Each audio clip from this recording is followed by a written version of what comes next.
Good morning, everyone. Day 2 of the Tribal Projects Meeting and Showcase event is finally here. We're so excited.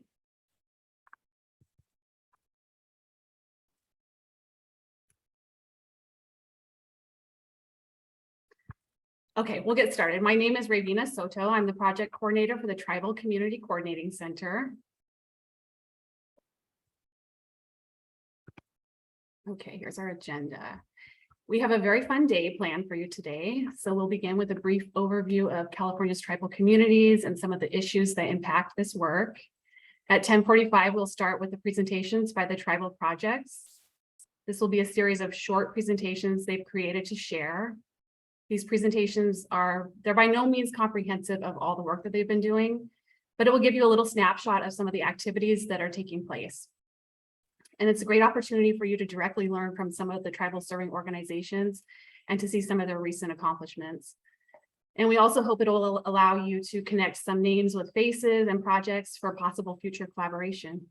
We'll break for lunch from 12 to 12:45, and then we'll return to enjoy the second set of showcase presentations from the tribal organizations. And then at 1:30, we will learn about policy development in tribal communities from the Public Health Law Center.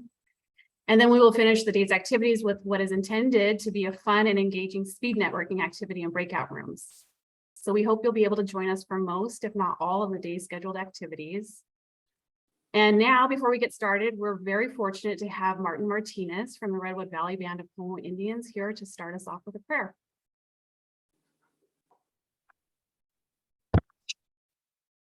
Good morning to all of you. Today I want to say that I brush you off and to enjoy your day, enjoy your life. Take care of nature, take care of the earth so it can continue growing the plants we need. And use the plants the way they're supposed to be used today and offer them in a traditional way so we can continue being healthy in life and not have any reason to go home early in life.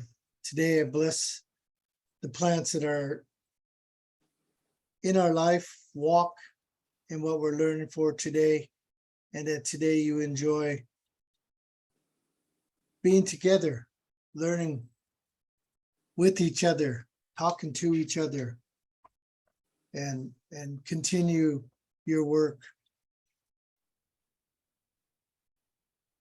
I say a blessing for the ones who went home, the blessing for the ones who are still struggling today in life. I ask that they are sent an answer today so they can start the process of being happier in life and taking care of yourself and all of the lessons you've been through in life that have hurt you, traumatized you. Give them back. Don't own those. They didn't belong to you.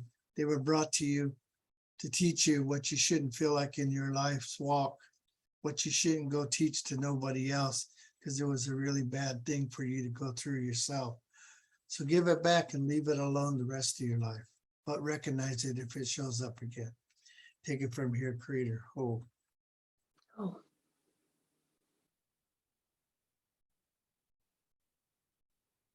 Thank you, Martin.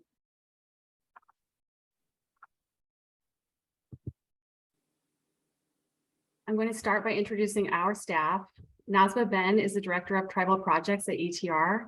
Nazba is Navajo, and she's joining us today from her home in Lake County, California, where she lives among 6 bands of Pomo tribes on their traditional homelands. Nazba oversees the Tribal Community Coordinating Center and one other project at ETR. That project is California's Clean Air Project, or CCAP. CCAP works with California tribes to monitor indoor air quality in multifamily housing and workspaces.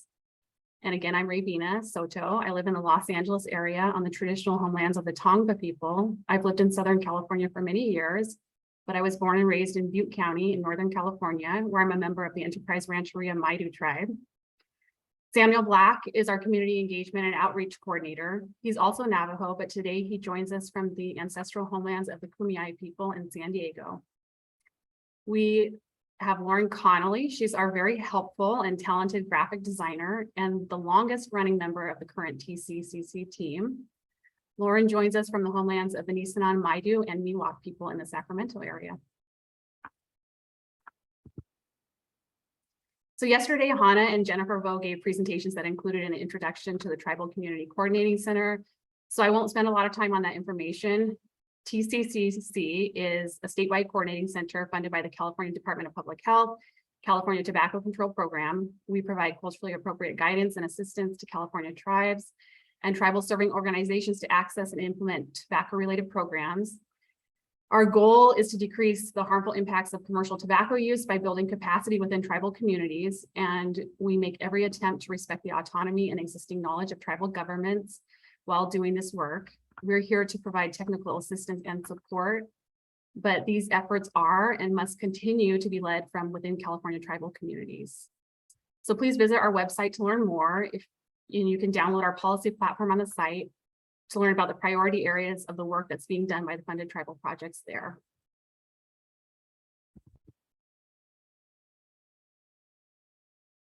This is a map that shows tribal lands in California. It's helpful when working with tribes today to understand that California was one of the most diverse areas in North America. Based on the information we have, there were approximately 300 different tribal groups speaking up to 80 distinct languages. These were relatively peaceful groups that lived sustainably off the land because living in sync with the earth was essential to their existence. Native people had well-developed skills for fishing, hunting, gathering. Many groups had long established patterns of seasonal migration, and they were very good at maintaining the land wherever they went. California's landscape provided an abundance of food, very desirable land and resources, and people adapted in response to the many different environments. There was also physical isolation between groups, so these factors contributed to the cultural, ethnic, and linguistic diversity that existed then and still exists today. California was and still is a state full of unique Indigenous history and culture. So a quick bit of history. The Native population was approximately 300,000 before the arrival of Europeans. Early Spanish explorers arrived in California in the mid-16th century. However, they did not try to colonize California until late in the 18th century. The Spanish mission system was developed in 1769. It was an attempt to convert and civilize local population and create a stronghold for Spain in the New World.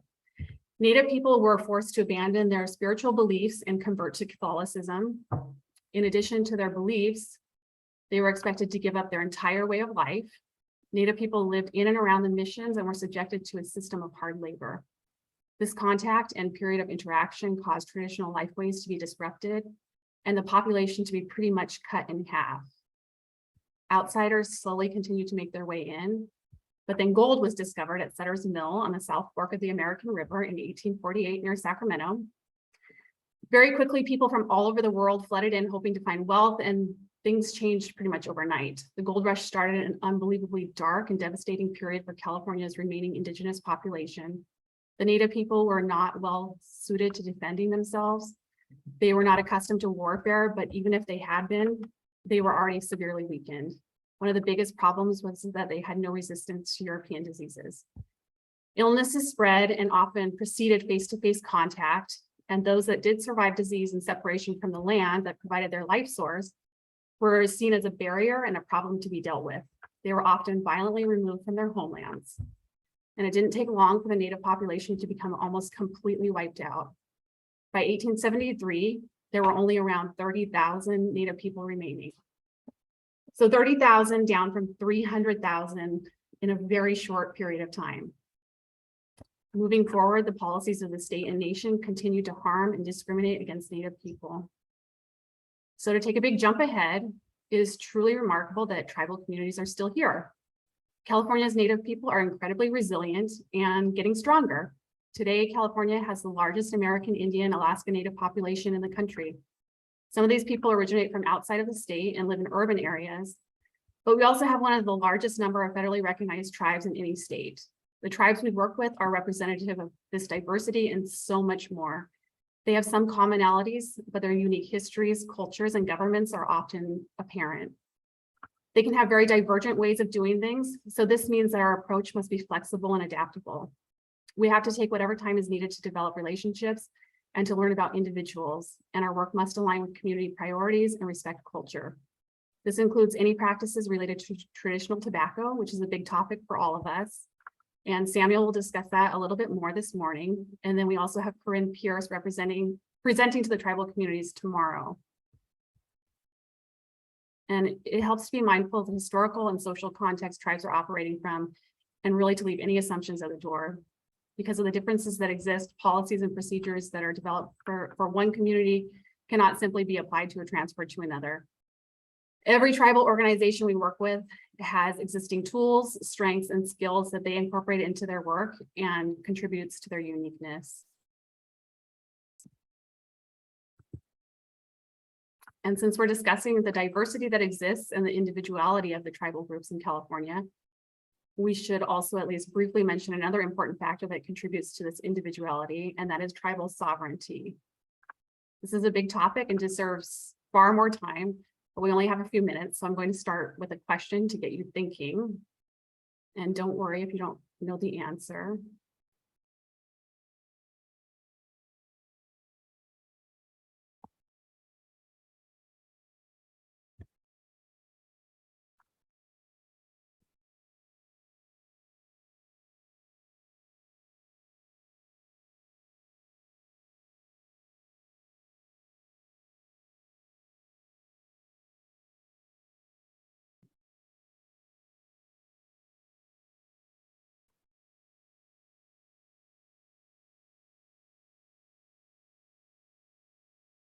Okay, pretty good guesses. It's pretty split all over the place. Okay, good job.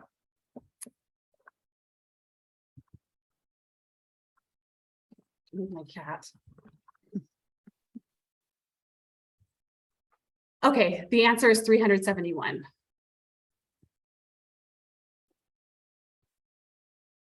Okay, American Indian tribes and the US government negotiated and signed around 371 treaties between 1778 and 1871.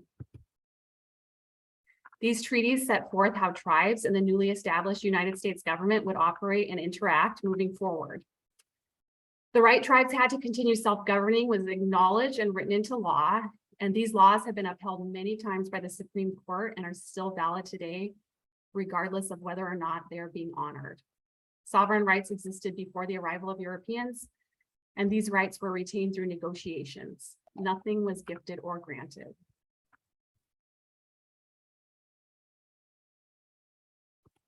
And in an attempt to define it, tribal sovereignty is the basis of a tribe's jurisdiction over the people and activities that take place on tribal lands, and this includes all economic activity. Tribal leaders must make important decisions about healthcare, education, housing, infrastructure, and so many different programs and services. They have a great deal of responsibility for their people. So the needs of the tribe must be considered in everything they do and when making decisions that impact their funding sources. Policies that harm revenue and hurt services for communities that have been underserved and impoverished for far too long are really not a good option. As tribes are independent nations and have similar powers to any other government, the US government must interact with tribes in a similar manner to how they interact with other foreign governments. However, they have a very special relationship, and that's a separate webinar. Every tribe sets their own policies, creates their own constitutions, holds their own independent elections, determines term limits for their leaders, determines eligibility for enrollment, and decides what policies best support the needs of their communities. Tribes are not subject to state jurisdiction, so states have limited authority to impose taxes on tribal lands. This includes taxes on tobacco products sold in tribal smoke shops and other facilities. So we have to recognize that because of tribal sovereignty and the position tribes are in, they must carefully weigh their decisions. Fortunately, tribal leaders want to develop policies that support the health and well-being of their communities. So for us here today, this means there's an even greater need for education on the dangers of commercial tobacco use and the tactics of the industry. It's important for people within the community to understand this as a social justice issue because they are our decision makers. Tribal leaders should be treated as allies and partners in this process from beginning to end. If they're not on board, then nothing is going to happen. And then non-tribal members must be sensitive to the fact that tribes are responsible for education, healthcare, and other social services, and they are the only ones that can decide what will work best for them. Okay, and now a quick introduction to the tribes involved in this program. This map shows the tribal grantees. This was also shown yesterday, so I'll be quick. We're currently working with 12 tribes located throughout the state. The Yurok tribe is the largest tribe in California and is in Humboldt and Del Norte counties. There are 4 tribes in Mendocino County. They're the Hoffman Pomo, Coyote Valley Pomo, Redwood Valley Pomo, and Sherwood Valley Pomo. And their proximity and existing relationships allow them to collaborate. Enterprise Rancheria is currently the only tribe funded in Butte County. The Tuolumne Miwok are in Tuolumne County. Picayune Rancheria is in Madera County. And then we also have 4 tribes in San Diego County. They are Paula, La Jolla, Rincon, and San Pascual Mission Indians. And they also do a great job of collaborating and hosting events together.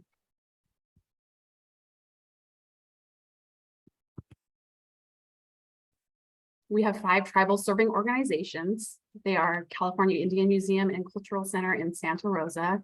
They're doing wonderful things to engage youth and educate the local population on California Indian history, culture, and current social issues. Lake County Tribal Health Consortium is in Lake County. Native Star Foundation is in the Central Valley. United Indian Health Services is in Humboldt and Del Norte counties. And California's Clean Air Project is statewide. And they're all great organizations, and they will all be sharing today. But now I'm going to hand it over to Samuel to discuss some of the other issues that impact our communities. Great, thank you. Now we would like to make some distinctions from commercial tobacco and traditional tobacco. Traditional tobacco has been used in tribal communities for thousands of years, and traditional tobacco is defined as the use of tobacco plants or manufactured products by American Indians with religious, ceremonial, or medicinal purposes. There is no single practice of traditional tobacco use, but there are some commonalities among tribes, such as the use of tobacco as medicine to promote physical, spiritual, emotional, and community well-being, and as a component of ceremonial practices. Next slide. Commercial tobacco is different from traditional tobacco in that commercial tobacco is manufactured for recreational purposes and includes toxic additives such as tar, arsenic, and formaldehyde. Because traditional tobacco can be difficult to acquire, commercial tobacco products may be used as part of traditional ceremonies.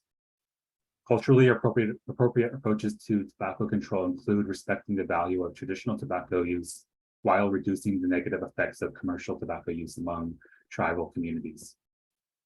Traditional tobacco also differs from commercial tobacco in that commercial tobacco is used solely as a product, while traditional use of tobacco is part of the cultural process. This process includes growing, tending, harvesting, and using prayer and ceremonial procedures at each step. The traditional use of tobacco also encompasses using a blend of plants that in some cases does not include the tobacco plant. It is also important to note that not all California tribes use traditional tobacco for ceremonial purposes. So while traditional tobacco use in education is important among our tribal projects, the focus of our work is on the reduction of commercial tobacco use only. Next slide. TCCC acknowledges that California tribes must take the lead on tobacco control work, and we do not elevate Western thought over Native ideologies and practices. We also acknowledge that tribal tobacco control policies must differentiate between traditional and commercial tobacco use and must target commercial tobacco use only.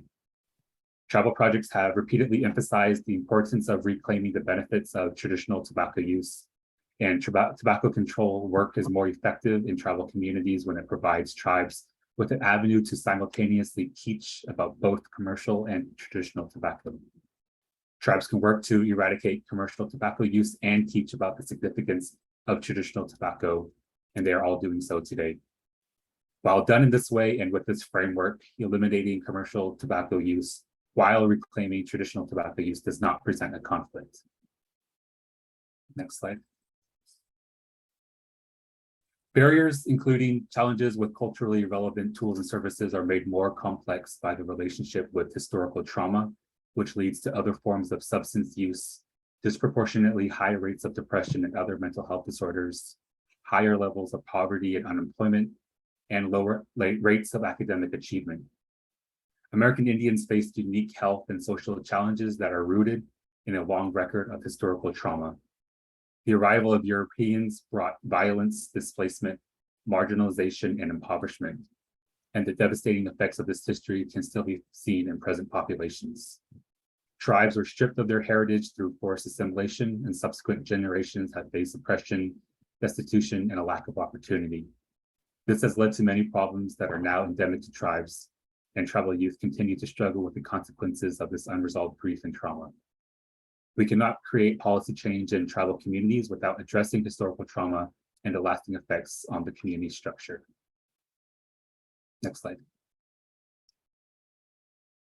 While intentions to quit remain high in American Indian and Alaska Native adults, there continues to be a struggle to quit their smoking behaviors. Nationally and in California, American Indian and Alaska Native communities have disproportionately higher rates of commercial tobacco use and exposure to secondhand smoke. Next slide. American Indian and Alaska Native communities also have historically experienced a disproportionate number of consequences from smoking, including asthma, heart disease, lung cancer, and chronic obstructive pulmonary disease.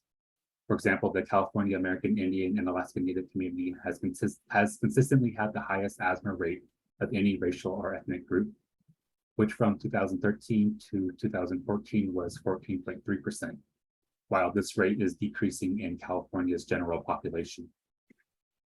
In California, American Indian and Alaska Native adults have also had the highest cigarette smoking rate use and flavored e-cigarette use compared to other racial and ethnic groups, which is 19.1% versus 18.4%. Next slide. Among middle and high school youth in California, American Indian and Alaska Native youth were more likely than the general adolescent population to use tobacco in the past 30 days. Their rate of usage was 19.7% compared to the 12.7% statewide average. Additionally, American Indian and Alaska Native adults in California have reported fewer smoke-free households, only 75.7% compared to 88% of the general California population. This contributes to a greater exposure rate to secondhand smoke among American Indian and Alaska Native adolescents, and especially for the American Indian and Alaska Native youth, which was 53.8% versus 46.8%. Next slide. So Big Tobacco has targeted Native communities in several ways. For example, they will sponsor tribal community events such as powwows and use these events to distribute free products, which would include Native youth, which we know that targeting youth leads to higher rates when they're adults, so it'll be harder for them to quit later on. And Jolla has been exposing Native communities with their products. They have initially tried to sell their products as quit smoking tools through tribal health services without any evidence of the safety or success of this use in this manner. UST, the maker of Skoal in Copenhagen, has also sponsored the National Intercollegiate Rodeo Association Scholarship, and this event is attended and hosted by Native schools. Internal documents from UST have reported peer pressuring tactics used to distribute free samples of smokeless tobacco, and we know that this is used to recruit new users. It will make it harder for them to quit later on. Next slide. And in the present day, Big Tobacco continues to steal Native symbols in pursuit of profit. We find one clear example of this cultural theft by Natural American Spirit Cigarettes, a brand owned by R.J. Reynolds, which is one of the largest tobacco companies in the country. And they use Native symbols in their logo, as well as words Indian and natural in their ads.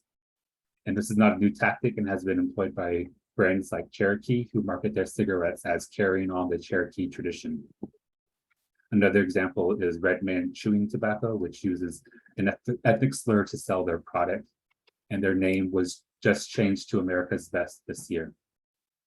This all misleads the consumer about the safety of the product and the quality of tobacco. All the brands sell mass-produced tobacco products and have big tobacco's typical spread of toxic additives, and they are neither natural nor representative of native tobacco traditions. The tobacco industry has a habit of taking advantage of native communities to maximize their profits, and these exploitative promotional tactics also occur at a much larger scale by tracking and targeting native retailers. Now I will hand it back to Ravina. Thank you. So I know we have a lot of presentations yesterday, today, and tomorrow. So I don't want to overlap with any of those. And I thought that this would be a good opportunity to talk a little bit more about cultural appropriation. So we talk a lot about cultural appropriation when it comes to the tobacco industry, and they are certainly not the only ones guilty of this. It's a very common experience for American Indian and other marginalized populations to experience. So I want to briefly discuss what it is and why it's so harmful. Cultural appropriation is when a person or a group of people, usually from a dominant culture, steal from another, usually less powerful group. And the stealing of culture is usually done for profit or entertainment. And there's no intention to learn about or to honor the people that are being taken from. A very common example that we see is war bonnet imagery that you just saw in the past slides, and costumes worn at Halloween or at festivals. The significance of the war bonnet and what it means to an entire group of people is of little consequence. History and culture are completely disregarded, and the war bonnet becomes an accessory for amusement or profit. The appropriation of tobacco is also extremely harmful and disrespectful. American Indians waited until 1978 until the law granted them religious freedom. Prior to that, they were not allowed to use traditional tobacco for its medicinal or spiritual properties. Something that provided healing and other benefits was taken away from them, and they were aggressively oppressed because of it. Yet at the same time, it was acceptable for the industry to use tobacco and Native American imagery to make product sales. Cultural appropriation can be seen all over the place. We see Native American inspired imagery in our grocery stores and in the fashion industry on a daily basis. There's no connection to or interest in the people or cultures that are being used or displayed. And when cultural appropriation occurs, it often feels like people are being mocked or ridiculed. When there's cultural appropriation, we also see the perpetuation of stereotypes. So stereotypes are widely held generalizations that are imposed upon an entire category of people. Stereotypes erase individual differences and unfairly impose exaggerated characteristics upon people. They're used to justify prejudice, discrimination, violence, and hate. Unfortunately, for some people, stereotypes about American Indians may be the only thing they really know.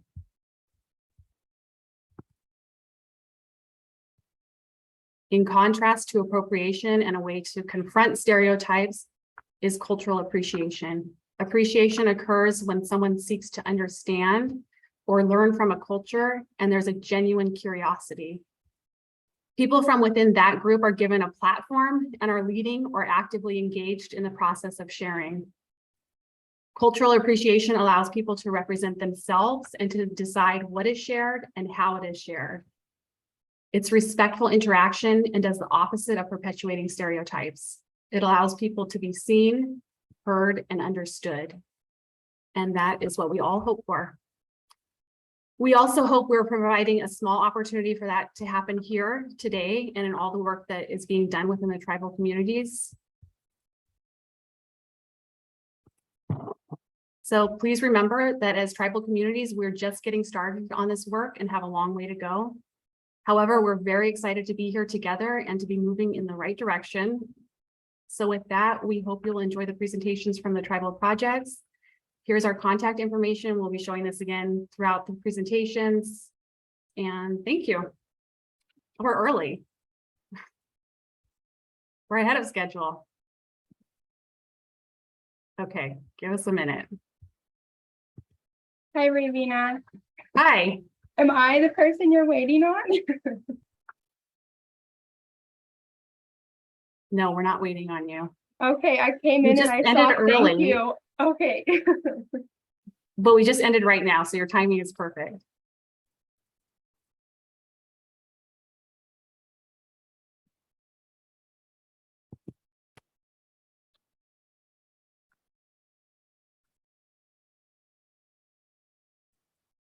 Okay, does anybody have any questions or comments on what we've discussed so far?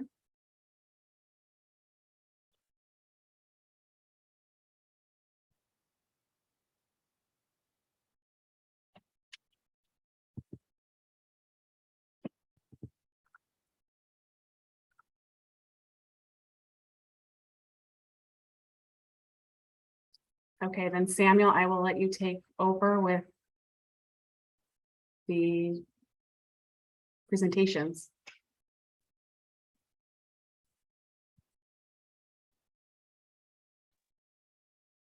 Okay, now we will move into our first set of presentations from the travel projects. Courtney, are you ready to go?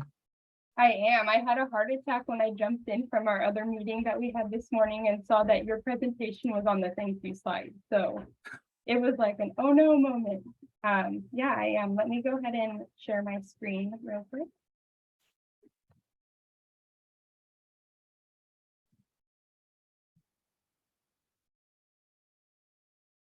Okay, can you see it on your end? Awesome. Let me see if my co-presenter is here. If not, we're just gonna roll forward without him. I don't see him yet, but I sent him a message, so. I'm here. Courtney. Oh, yay, thank you, Neil. Okay, so we are the California Clean Air Project. I am Courtney Bennett, the project coordinator, and I am an enrolled member of the Quartz Valley Indian Reservation. I currently reside in Sacramento, where I took on this new role about 3 months ago. I will pass it over to Neil to introduce himself. Hi, my name is Neil Klepis. I've been working with the CCAP project for, I think it's about 15 years as an environmental health scientist. I develop a lot of the air monitoring protocols, implementation of the protocols, and a lot of data analysis and visualization. He's our science guy. He is great at what he does. And we have other people that make up our team. Nazla Ben is our director of tribal projects. We have our data analyst, who is David Torres, and our senior graphic designer, who is Lauren. She is responsible for the beautiful slides you see today. We are actually currently hiring for a community outreach and engagement coordinator. So following our presentation, I will be putting that job posting in the chat. So if you have anybody in mind who has experience working in tribal projects, send them our way. And without further ado, we will jump into a little bit about it. So the California Clean Air Project, what is it? So we are CCAP for short.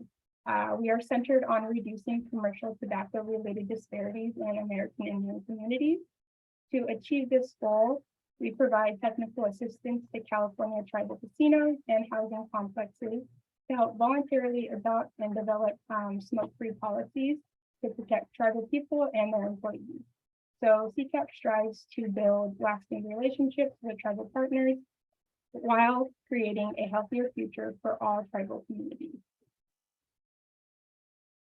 So you may be wondering, like, why is air monitoring relevant? A little bit of background is tribal populations have disproportionate rates of tobacco smoking, of commercial tobacco smoking, and smoke exposure, ambient, indoor, and particle pollution occurs in tribal residences, multi-unit housing, and casinos.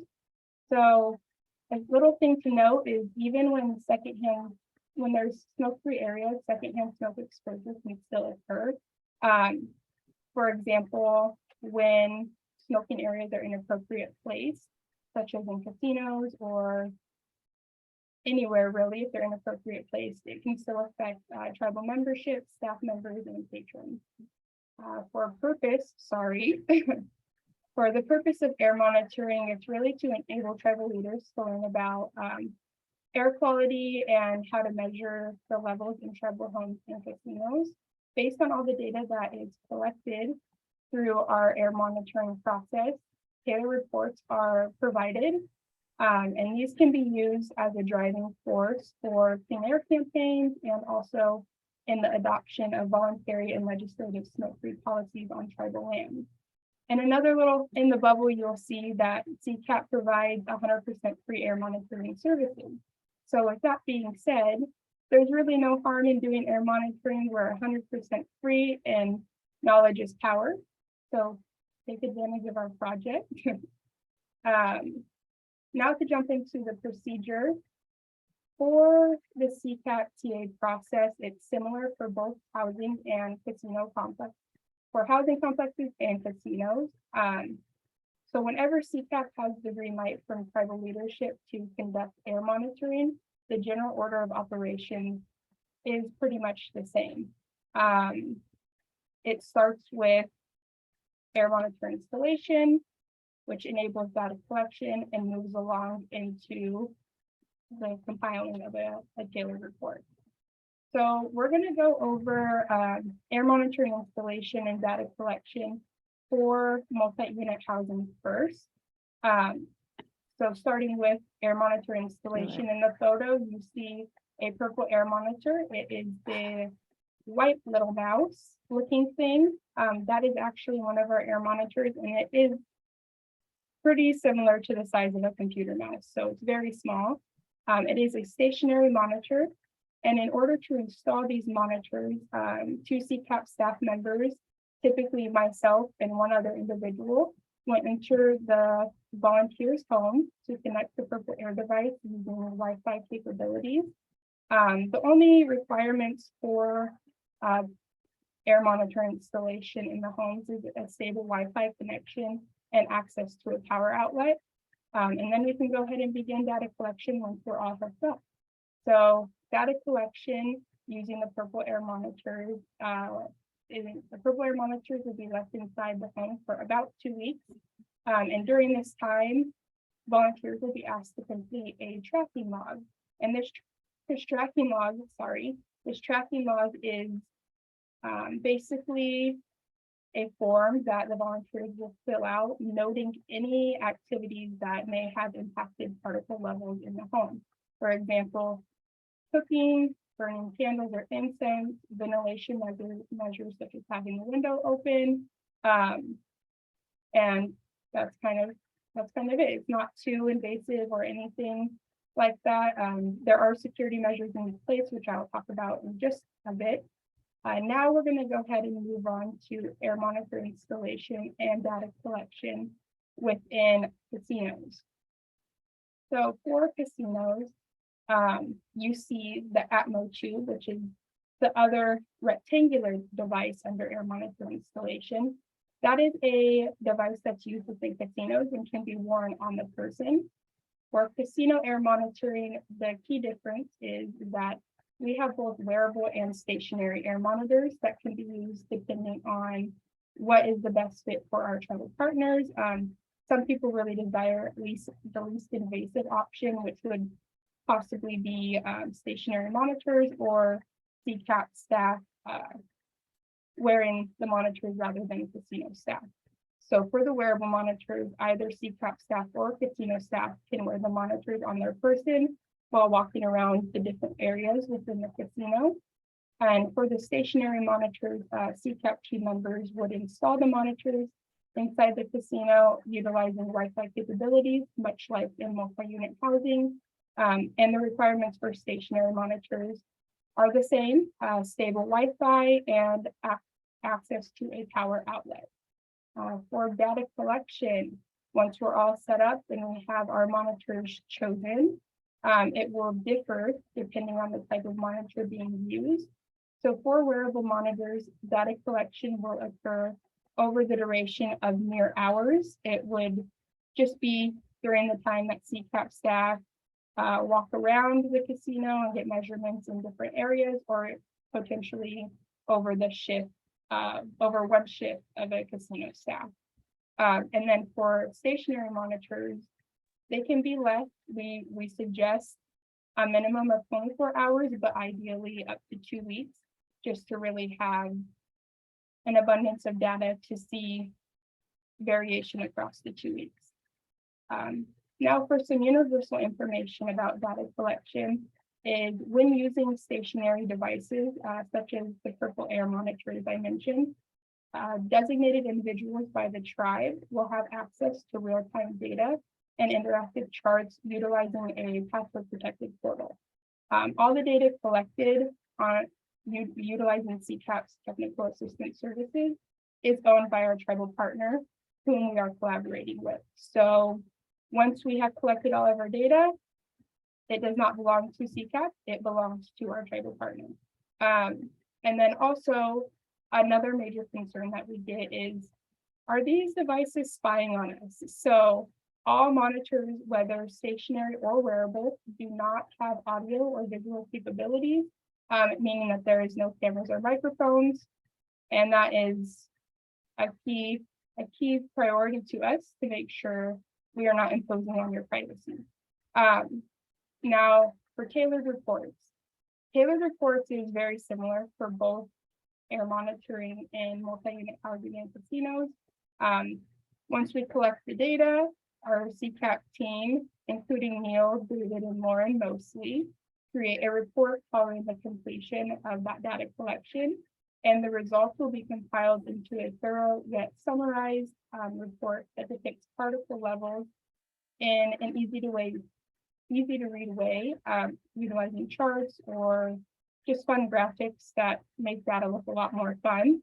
The report will outline procedures that took place in conducting air monitoring, an analysis summary of our findings, and then a recommendations portion that is explicitly tailored to our tribal partners, multi-unit housing or casino data that we have collected. So once the report is complete, CCAP will turn over this report to a designated individual by the tribe, and now you have all your data in your hands. So that's kind of a cool factor to do kind of all the work for you there. Now moving on to the benefits of monitoring. So the first benefit is enabling tribal citizen science. So this is really your chance to have your voice heard and engage in something that isn't really that common of an opportunity to take part in. So that's a key benefit. The next is exploring and understanding air quality. It's the chance to learn something new, help adopt new smoke-free policies, and you can be a part of that change. Reduce exposure and protect your health, not just for yourself, but also for your loved ones and those around you. Utilize innovative technology and real-time mobile data. So you get the insider look into the air quality you live in. Using those password protected portals, you can see the data right before your eyes, the kind of air quality you live in. And I actually had a chance to sample one of the monitors in my house, and it is very interesting to see how it spikes even when you're just cooking. And then receive customized recommendations. So it's the opportunity to make improvements for your tribal community and help reduce those health disparities of commercial tobacco. Without further ado, I'll pass it over to Neil to talk about a few of our experiences in casinos and multi-unit housing. Thank you, Courtney. So one of the examples of our experiences is with the Wind River Casino in Reading. We started a coalition in 2007, collaborating with the casino and the Rancheria to explore different smoke-free policies for the casino. And we did quite a bit of air monitoring there. And we were able to see evidence of high exposures. And this did result with a lot of surveys, a lot of back and forths, 100% smoke-free policy in 2014. And we saw a large decrease in the amount of PM 2.5 exposure as a result of that policy. And there's a link here if anyone is interested about reading the paper we published on the whole experience, this whole collaborative smoke-free policy experience. I think we have a little bit of data from that in the next slide. So what it really involves is carrying around a portable air monitor. We did use side pack. So if you see up in the upper right-hand corner on the left, there's a side pack. That's one of the newer ones, but they're pretty big and bulky and loud. and they require a lot of maintenance. And so we have, I can put the link in, I'll try to put the link in the chat. Maybe, I don't know if Courtney, you can do that. What I'll try to get to it if I can. But the Atmo tube is a much quieter, portable, less expensive, easy to use, and it syncs up with a phone. So it's much more sort of advanced gadgetry, you might say. But it amounts to the same thing about walking around a casino with the monitor, gathering real-time data.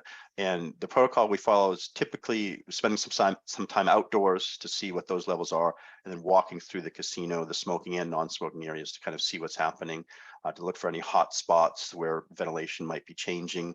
And so this kind of a plot that's shown here is an example of the reporting we gave to the Reading Rancheria, showing, you know, just generally the air quality in different areas of the casino. And this was, we gave a presentation to the tribal leadership with these kind of graphics. I think the next one has a little bit more on the results. So these graphs show the before and after of the doing a personal monitoring trip through the casino when before the 100% smoke-free policy was in place, and then afterwards. And so the big thing to notice is that on the left, before the non-smoking policy, the levels outdoors were quite low, and then when we go inside, they're pretty high. And this dotted line shows the US EPA 24-hour standard for PM 2.5. So a lot of the levels in the casino spiked and were consistently a lot higher than that. And even in non-smoking slot areas, there was still a significant amount of pollution of particulate matter above outdoors. When we go after the policy, pretty much all that mountain of particles in the casino goes to zero, which indicates that pretty much all of the PM 2.5 in the casino was due to the smoking activity. Outdoors, you know, from wildfire smoke tends to get filtered out by the HVAC system. One thing we did see, which is of interest to casinos that may have gone smoke-free, is that outdoors, smokers tend to then congregate outdoors. So when we're standing outside, we actually see these peaks in particles that are outside the casino. So that's why you see in the wings here in the outdoor locations on the left and the right on this right-hand graph that exposures can occur outdoors, whereas they didn't occur when the policy was in place. So there's some unintended consequences that can occur. So just as it turns out, after they did the 100% smoke-free policy, there was a lot of concern about revenue, and so they rolled back 30% of that policy. So only 70% of the casinos now smoke-free. But what we found is that there was a lot of the success we originated really from having a champion in the casino management, somebody that we could work with and that would communicate to the leadership, and being able to have this site-specific assessment of air quality really was a big driving force to push a policy forward, and having some dedicated folks on a coalition to do that. In the future, a lot of the economic considerations need to be taken into account, including, you know, how many smokers are there, how much income is coming from them. Can we get other casinos in the area to also buy into a smoke-free policy, and sort of what if there's going to be a little bit of a hit to the income, how much of that can be sustained by the tribe? Should we go in? Okay, so this is another example of multi-unit housing measurement, a recent example with the San Pasqual Band of Mission Indians, where we put purple air monitors. Courtney talked about these little purple air monitors about the size of a computer mouse. They're really tiny, very quiet, and we just put them on a shelf in a home or a counter desk. And they sit there, and nobody can't really tell they're there. They do have a little light that kind of goes on and off if you want to look at it and see what's happening to the particle levels. And as part of this, we ask folks at the end of the day to fill out a retrospective diary of what kinds of sources and activities occurred in terms of cooking, incense smoking, or things like that, or if the windows were open, if there's a HVAC system, to kind of get a better idea of what's happening with the air quality and what are the factors affecting the air quality. And as part of this, we did provide custom reports to all 13 homes, as well as an overall summary report for the entire tribe. So a quick example, we've developed a secure web portal, Courtney alluded to before, where folks can log in. We can give anonymous access to this web portal and allow folks to get in and see their specific data, only the data for their homes, or if there's somebody that they want to give access to see all the data, they can do that as well. It's up to the tribe to kind of decide how the data are to be accessed by folks. But you can get in and look at these interactive plots, download the real-time data, make screenshots, and whatever you want to do with the data on this real-time portal. And then finally, we create at the end of the monitoring, we have a couple weeks to take in the preparation of a report. These are examples of some of the graphics, and we're continually revising and trying to come up with the best way to present data so it's easily understandable and actionable, and we can talk about different recommendations. So one graph is this up in the upper left. It's just a graph of all the peaks across time. So we can see, how many peaks of particles occur over this 2-week period. On the bottom left is the results of the activity log. So it's just a log, sort of a timeline of what was reported to be present, if there's cooking or smoking or incense or anything like that, what days did that occur and what sort of general time of day, morning, afternoon, evening, and is there any kind of ventilation going on?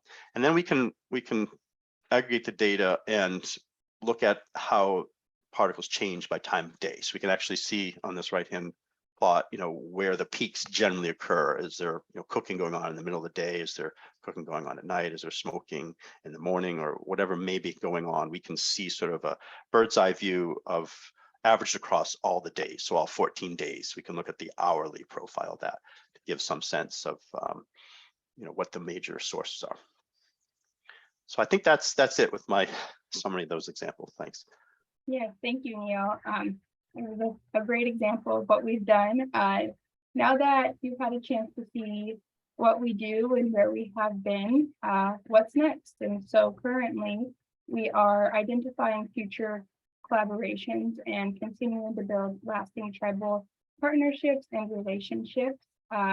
Another key area that we are focused on right now is recruiting for our advisory work groups. We have both a tribal housing policy advisory work group and a tribal female policy advisory work group. And I will share those recruitment flyers in the chat following our presentation. The main requirement is that they cannot be staff of a TCCC funded project. So if in your communities you have anybody who has experience in tobacco control or has just any interest in kind of guiding our project and how we move forward, please share the flyer with them. And that will conclude our presentation. If you have any questions or if you're interested in advisory work groups or learning more, my contact information is right on the screen. And yeah, that's it for us. Is there any questions?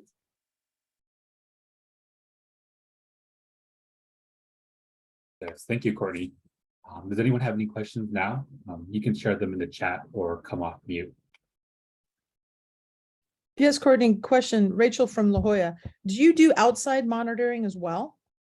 Yes, we do. I will actually have Neil take the lead on that question because I haven't had the chance to work with outdoor monitors and he certainly has. So Neil, would you like to jump in on that? Sure. Yes, the purple air monitors have an outdoor model that is kind of more weather resistant. And so we can put those outdoors, and it's interesting to compare those as a sort of a controller background for what's happening indoor and to see if there's wildfire smoke or ambient pollution that could be entering into a home. Yes. Great, thank you.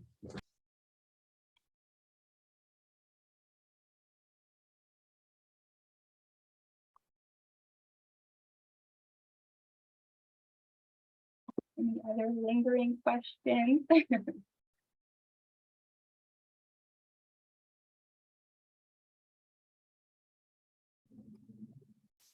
Okay, if you have any questions for Courtney, you can just add them to the chat or send her an email.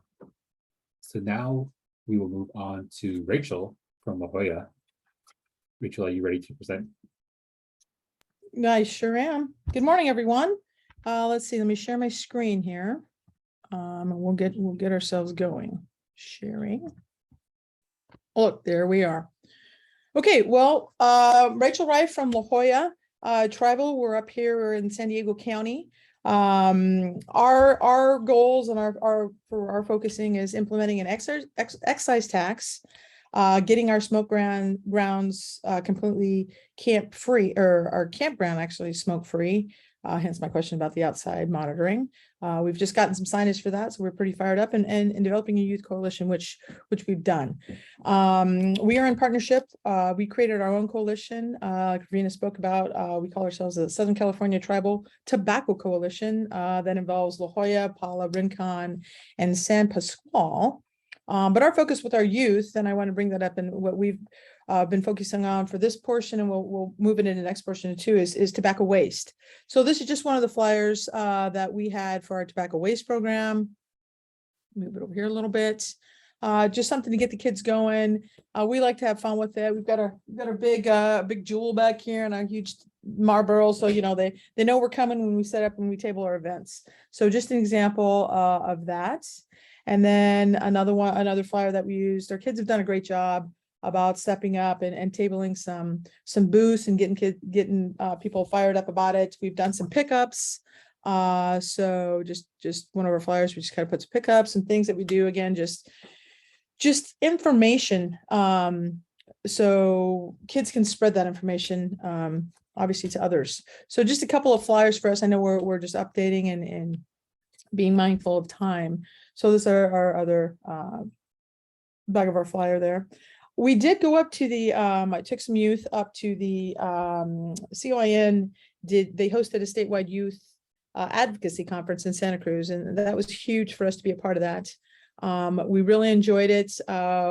We were presenting on policy. For ours was outdoor, keeping our campsite smoke free, and they really did a nice job of making a for us, instead of going to legislation and or cities, we did our tribal council. They did a tribal council for us that we could present to, because we were doing that. So we've implemented the excise tax, but for doing that. So we were able to make a couple PSAs. So I was just going to share those two with you guys real quick. Let's see here. Just have to hit play. You guys can see this, yes? Thinking yes. Turn it up.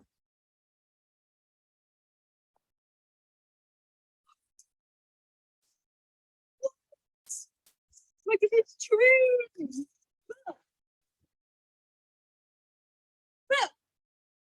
My name is Jolla, but you can call me Pot. I get thrown away anywhere and everywhere.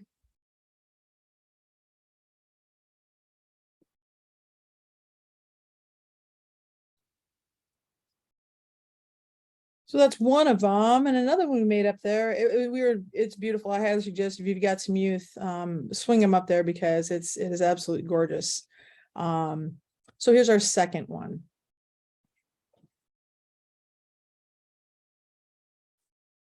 Do you know what TPW is?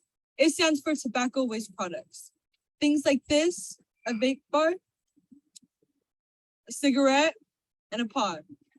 None of these are biodegradable. You want to know why? These are made of plastic filters, and these have batteries in them. Do you really want to harm any of this?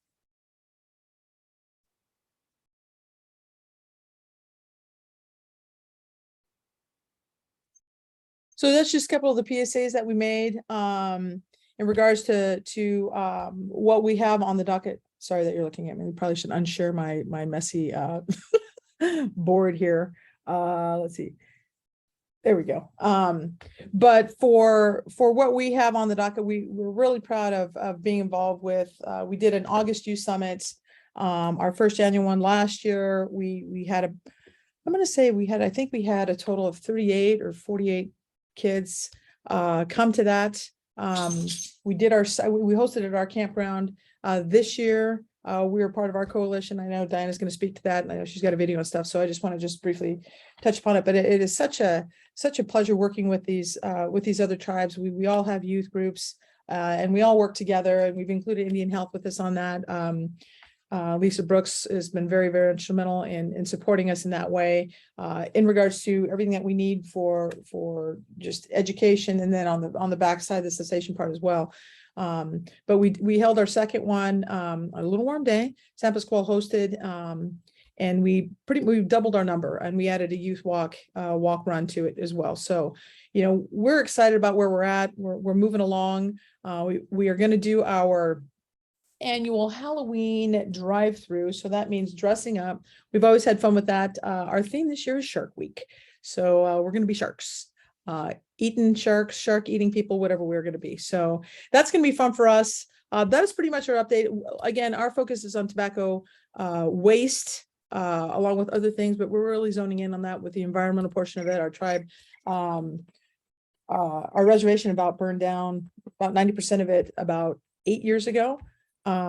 So we border a national forest. So that the fire portion of it is huge for us, a huge component for us, along with the environmental. So I look forward to maybe contacting our presenters beforehand, Courtney, to see if maybe you guys can monitor some outside stuff for us. But that's our little tobacco waste and where our group is right now. So, and Jennifer Geisler is our project director. So huge with her. So thank you.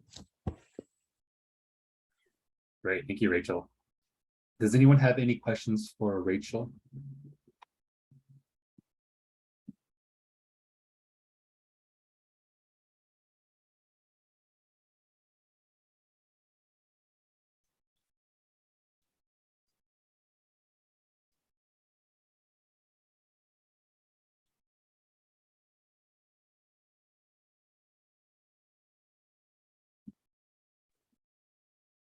I don't see any in the chat, so we'll go ahead and move along. If you have any questions, you can save them there. Now we will have Corinne Bonham present for her project. Corinne, are you ready? Yes, I'm going to pull up the presentation. thank you, Rowena.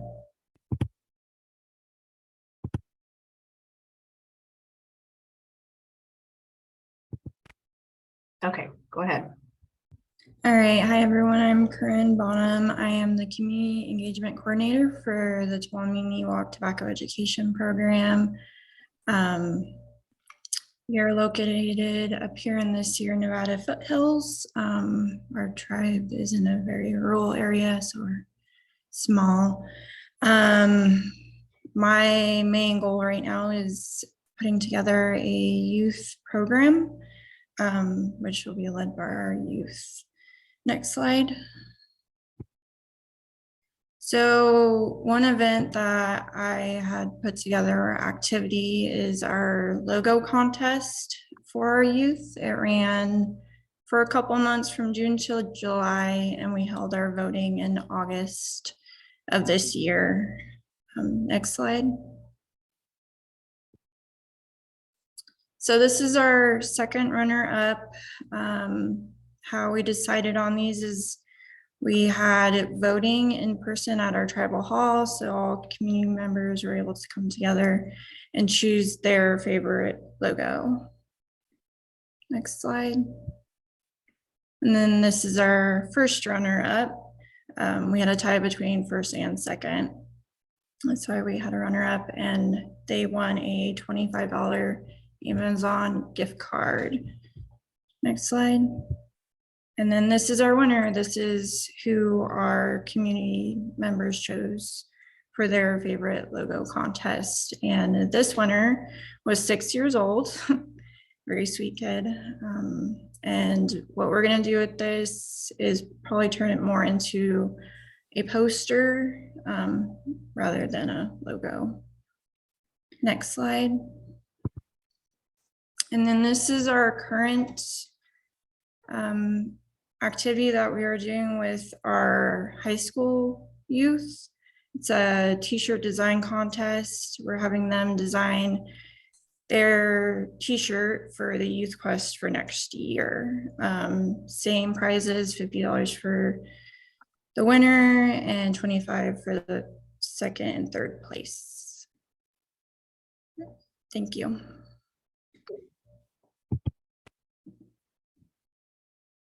Thank you, Corinne.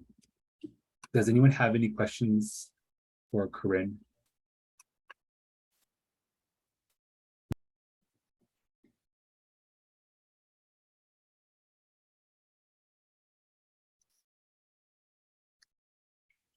Thank you. All right. So before we move on to our next presentation, we'll take a 5-minute break. So we will come back at 11, we'll change 11:13, 14. How about 11:15? Okay. Easier to remember. All right, everyone. We'll see you back in a little bit.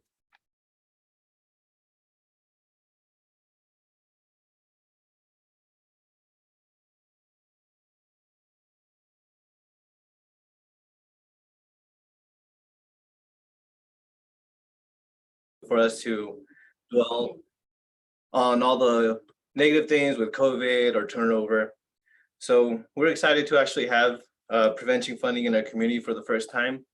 That being said, it's been a little bit difficult to have an impact in the community, but we've been making great progress. And one of the things that we noticed was that the youth were more ready to participate than adults.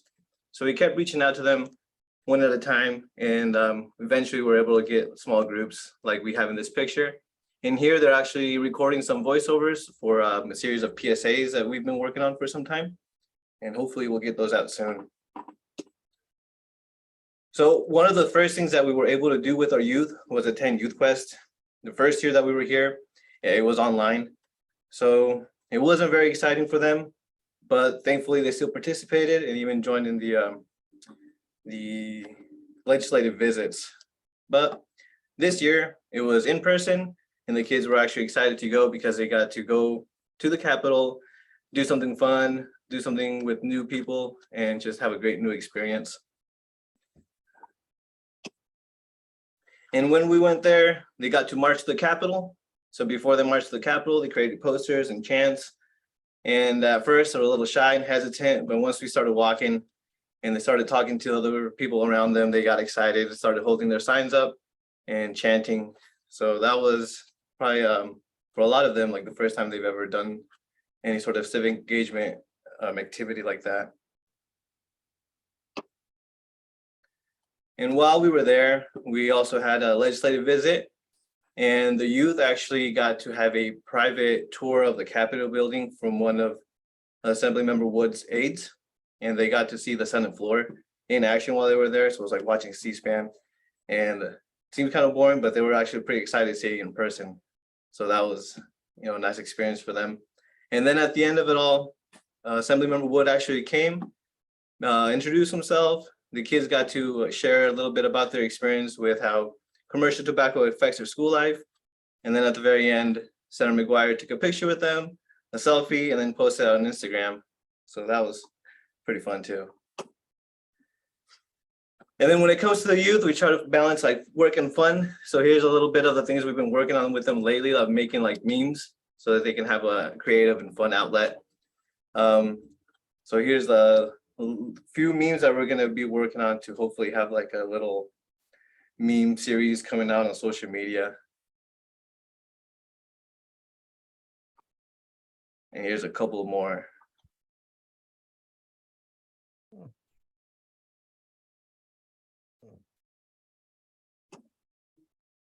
And then as far as community events, we're a small community, so we don't have a lot of events. And if we did have a lot of events, there's not very many people here to attend, so we'd be having like 1 or 2. So we try to take advantage of any events happening here in the reservation, just so we can be present. And we like to cater our presentations depending on the event. For example, this one right here was for the Earth Day event that we held. So we helped set up, and we also came with a presentation catered specifically to how tobacco waste and environmentalism go hand in hand. And one of the new things that we're doing is a little spinny wheel, and people love it, grown-ups, adults, and it's not just tobacco stuff. Some of them are like spin again or 10 jumping jacks. I think someone added an extra 0 on there, or like bust a move, where they got to do like a little dance move, and then we give them like a candy or something. So that's been popular, and we're hoping to use that more often now The other things that we've been doing is a lot of partnerships and collaborations. When we first got here, we had no idea what to do. So we started reaching out to local travel grantees. Unfortunately, at the time when we started, they were still looking for staff. So then we reached out to the LLAs. And that was great because they actually were hoping to have more Native voice representation with their project planning. So we were able to have a seat, and they started inviting other grantees and other tribal organizations to have more of a say for county organizing. And then we also reached out to other organizations with similar interests, so like cancer societies, even local politicians. And little by little, all the networking led to our regional town hall events. At first, I wasn't sure who would come to them or how they would go, but they ended up being like an overwhelming success. Anywhere from having Senator Mike McGuire, State Treasurer Fiona Ma, County Supervisor EJ Crandall, County Supervisor John Hashak, and they were actually a lot of fun. We've had, Native perspective of traditional tobacco. We've had ex-tobacco scientists come and tell us about their work and how they went to Congress to testify about the predatory actions of commercial tobacco. So we're hoping to do another one here soon because they're really informative and just fun in general. And here's a picture, some pictures of the first town hall that we had. So we had one of our youth speak in the beginning. We got Senator Mike McGuire join us, Supervisor John Haschak, and there's Nosba. And just a little bit of chats, thanking Senator McGuire and then Supervisor John Haschak, letting the attendees know that in our county, at least, we have actually passed a flavor ban in the unincorporated areas of Mendocino County. And in the interest of time, we're going to keep it short, but we do have a lot more to come. We're currently working on air monitoring in our homes and the casino. We're working on no smoking signs, creating a new design and replacing old signs, getting the kids another creative outlet and having them be out in their community. PSAs that we've been working on for some time, and hopefully we'll get a little bit of more content and share them soon. And we'll keep you guys posted as we complete more activities. And let's see, that is the last slide. So thank you. Thank you, Sergio. Does anyone have any questions for Sergio?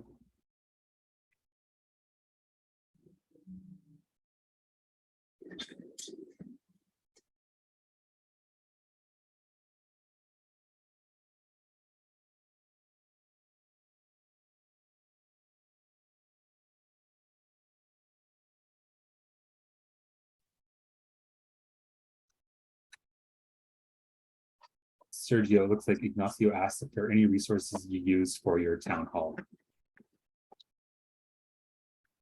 Any resources? No. I mean, resources, agencies, but as far as like handout materials or any like scripts, no, we kind of let any guest speak whatever they wanted to talk about. And the last one, we actually narrowed it down and made it specifically about flavored tobacco. And we're hoping to do another one here soon. And I think the focus of that one, I forget what we're going to focus on, but we're hoping to have another town hall in January, and we'll keep you guys posted. See if any of you guys want to participate.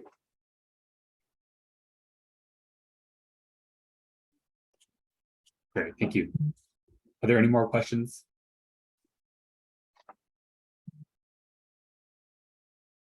Okay, if not, we can move along. So next we have Sonia presenting. Sonia, you ready? Yes, let me just pull up my slides.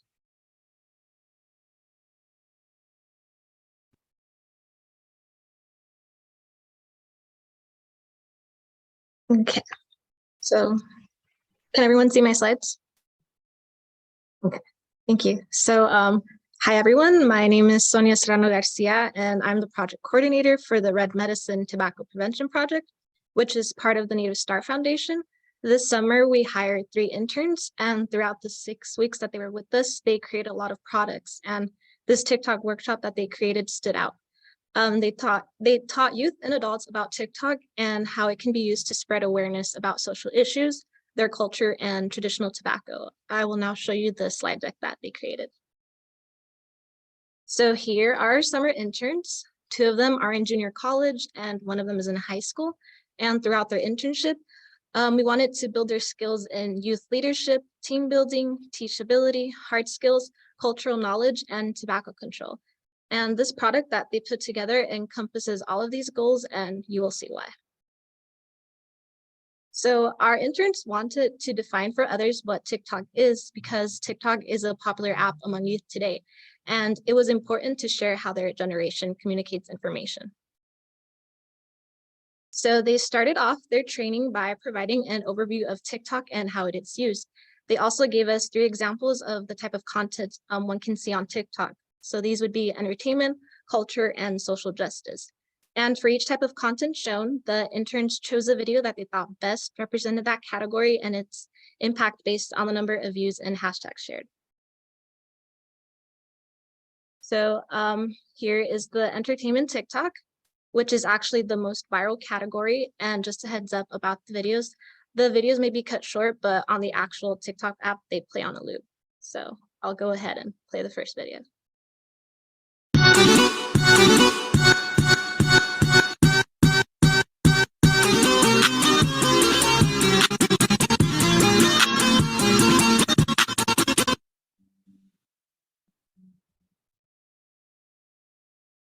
And here is culture TikTok, which is the 2nd most viewed category. I am proud to be indigenous because in 1884 it was illegal to practice ceremonies. I am proud to be indigenous because in 1894 residential schools erased our history. I am proud to be indigenous because in 1925 it was illegal to dance. I am proud to be indigenous because we are still here. And here we have social justice, which is the 3rd most viewed, but it still gets nearly 200 million views.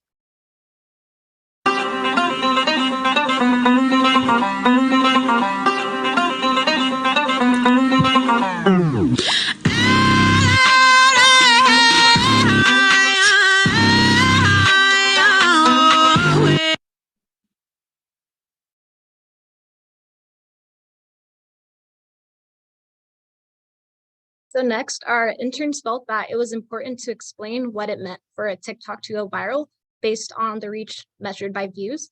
And viral TikToks are seen throughout all other types of social media, such as Facebook, Twitter, Instagram, and even YouTube. So this helps people become more aware of a specific topic that they did not know about.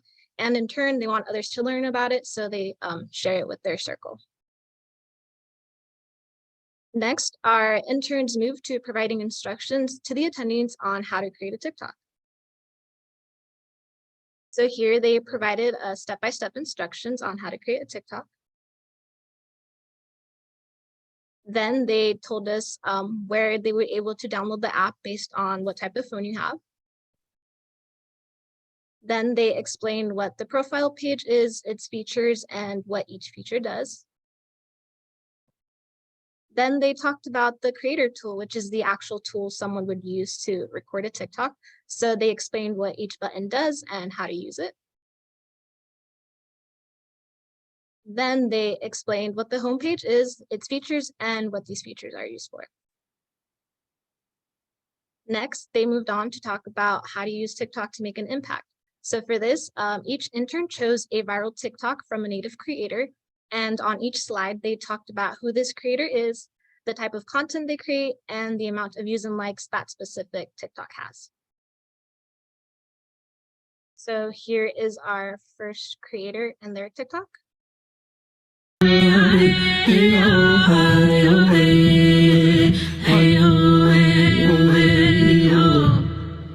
Remember me,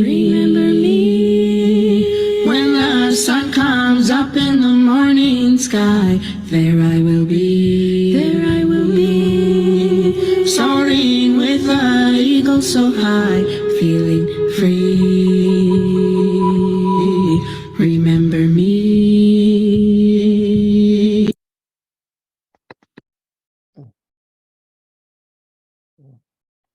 is our second creator in their TikTok. Nigga, I be spiked out. I could trip a referee. Tell by my attitude that I most definitely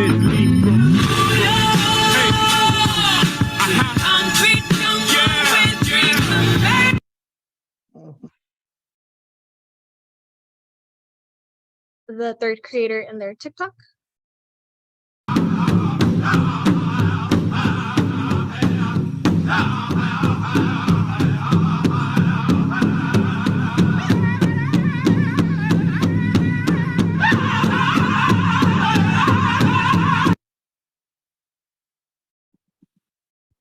And the fourth creator in their TikTok. Honey, just put your sweet lips on my lips. We should just kiss like real people do.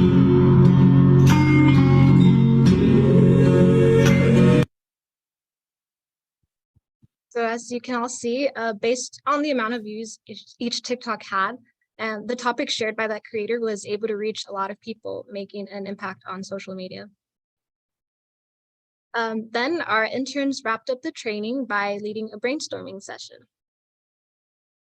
They talked about what topic they would like the TikTok to be, the length of it, the content it should have, and even the hashtags they should use. For example, hashtag sacred medicine and hashtag no commercial tobacco. And our interns actually presented this slide deck to youth and our clinical partners. They were all really impressed and talked about ways that they could use TikTok to make an impact, such as educating the public on traditional versus commercial tobacco, the environmental impacts of commercial tobacco, or their culture. And based on that discussion, our interns created a TikTok. So the TikTok is about traditional tobacco and the environmental harms of commercial tobacco. And I'm going to share what they created so far, but it's still in a conceptual phase. And they decided to create their TikTok as a presentation instead of filming it themselves. So we hope to regroup our interns to revise and finalize the product in the near future. And once the changes are made, we will publish it and make it public. So I'll go ahead and play it.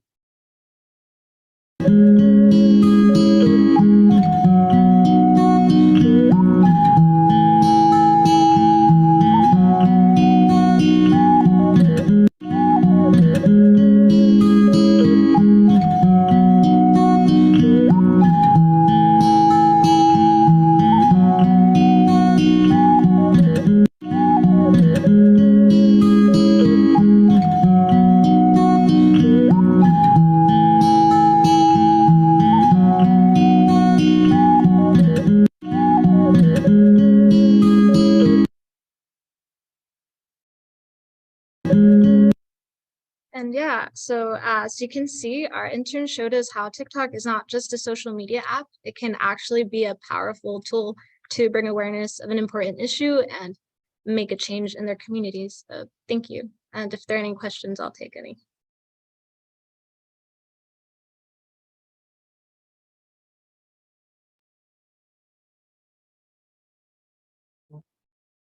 Thank you, Sonia. Those are really great. Are there any questions?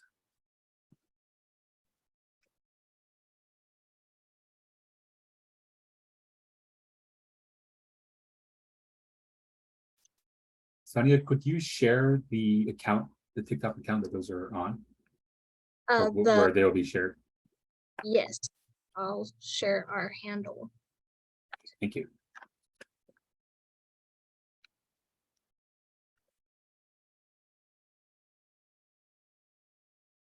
I don't see any questions, so we'll move on. Next, we have Diana Martinez from San Pasqual presenting. And I'll go ahead and share her video.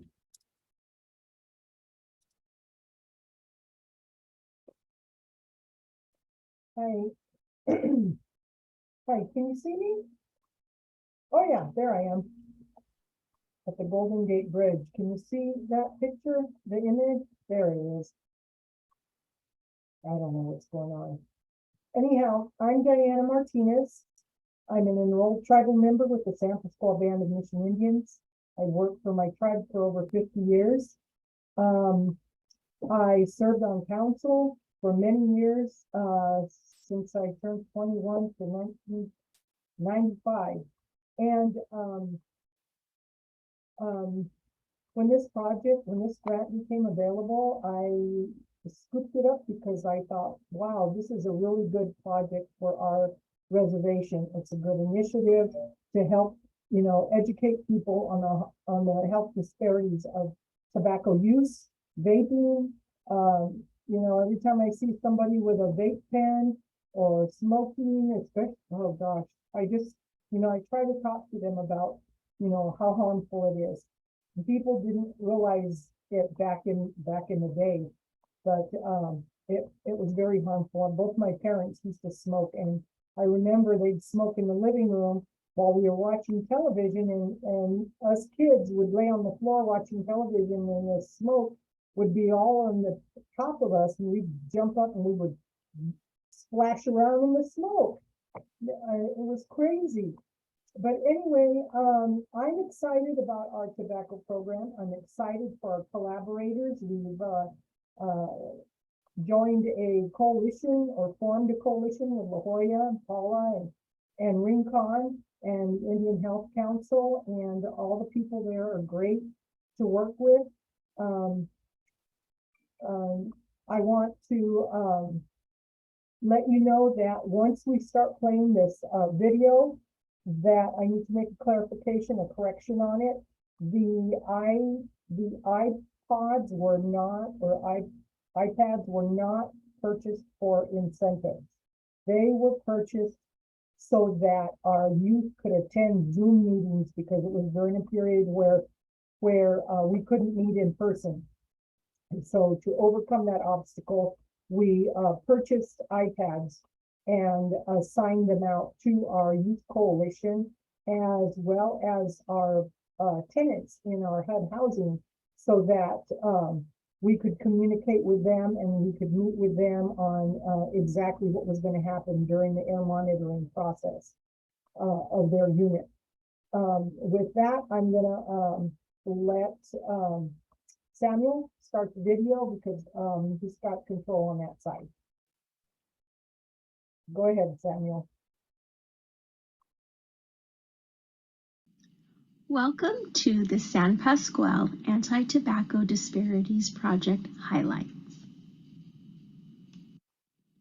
Due to COVID, some of the educational events provided were via drive-through events. For Halloween, Thanksgiving, and Christmas, drive-through events were coordinated, and 1,271 educational packets and incentives were given out. Altogether, 15 educational events have been conducted during the last year and a half of the project. To date, a total of 18 coalition members have been recruited to the project. Project staff have led 19 coalition meetings. They have conducted 4 community forums, presenting on topics such as tobacco product waste in recreational areas, in transit stops and sidewalks, the environmental impact of tobacco waste, the importance of restoring our earth, and the need to support a healthier planet. Coalition youth have attended the Youth Quest 2021 and 2022, participated in a logo design contest. In the pictures, you can see the logo that was chosen for the t-shirts. During the years 2021 and 2022, the coalition participated in Earth Day activities, and 2 youth participated in the Native Youth Regional Summit. Project staff participated in 61 tobacco prevention education trainings and webinars. In addition, they have provided 7 presentations to tribal leaders. Some of the presentation topics included traditional versus commercial tobacco, Tobacco 101, Let's Talk About Tobacco, and the environmental harm of tobacco litter. The coalition has participated in 2 Earth Day events.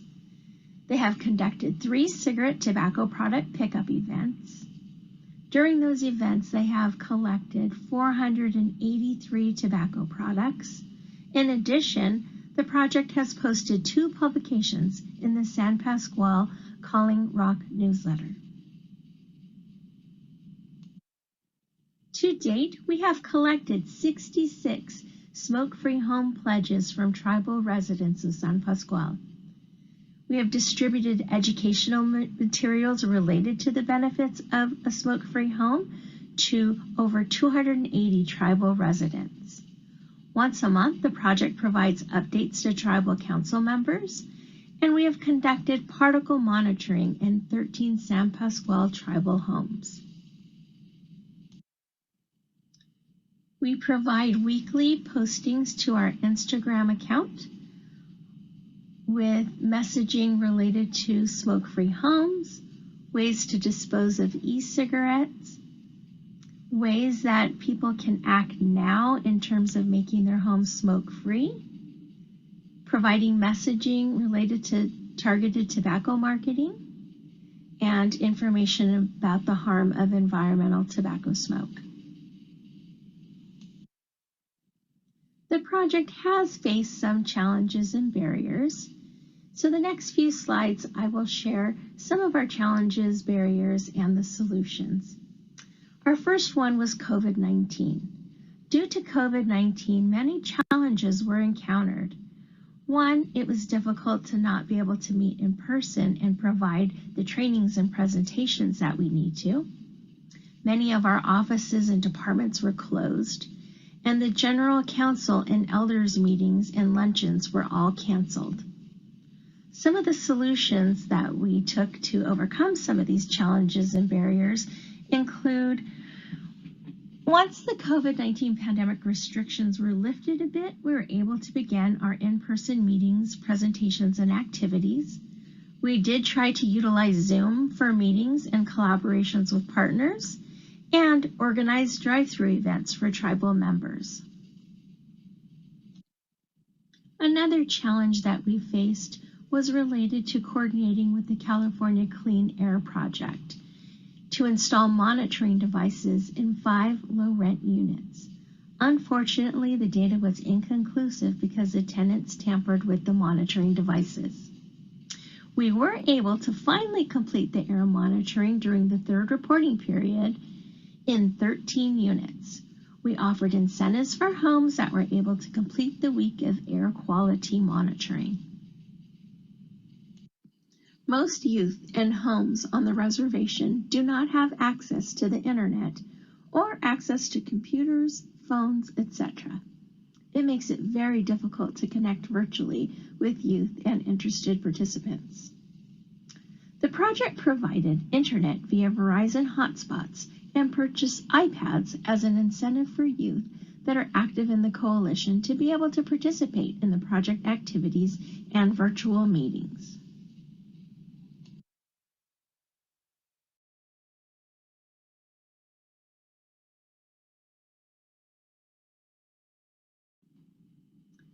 We continue to work through the COVID pandemic, which has presented continuous barriers to the way we carry out the activities of the program.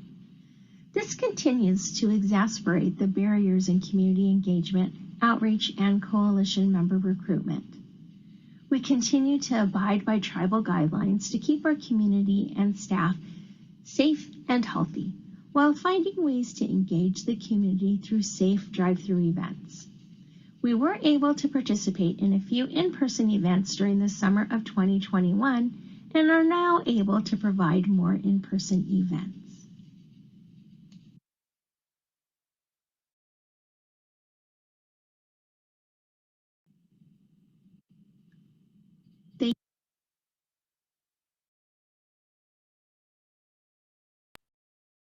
Great. Does anyone have any questions for Diana?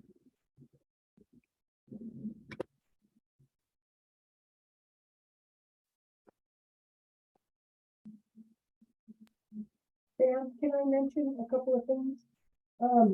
We have a couple of events coming up.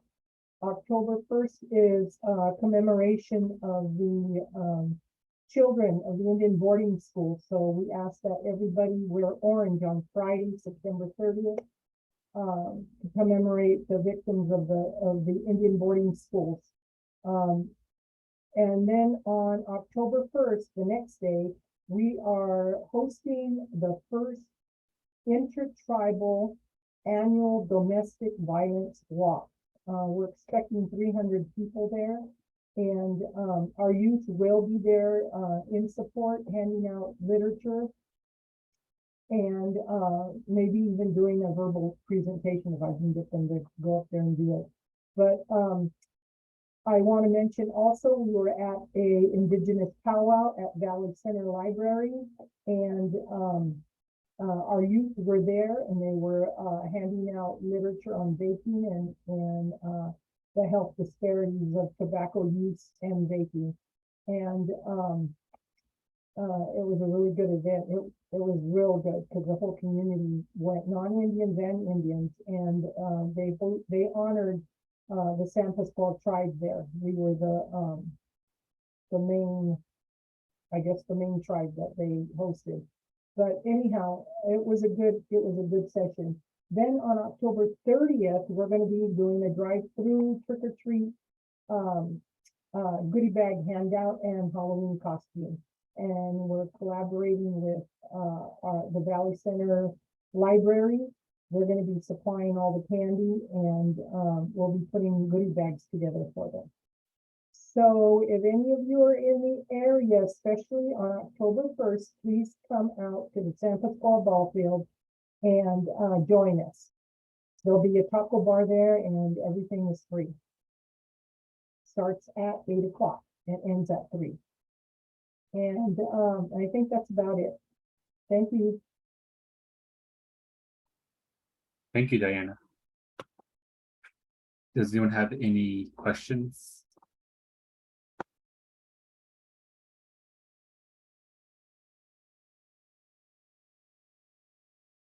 Okay, we'll move along to Alex from Lake County Tribal Health. Alex, are you ready to go? Yeah, one moment.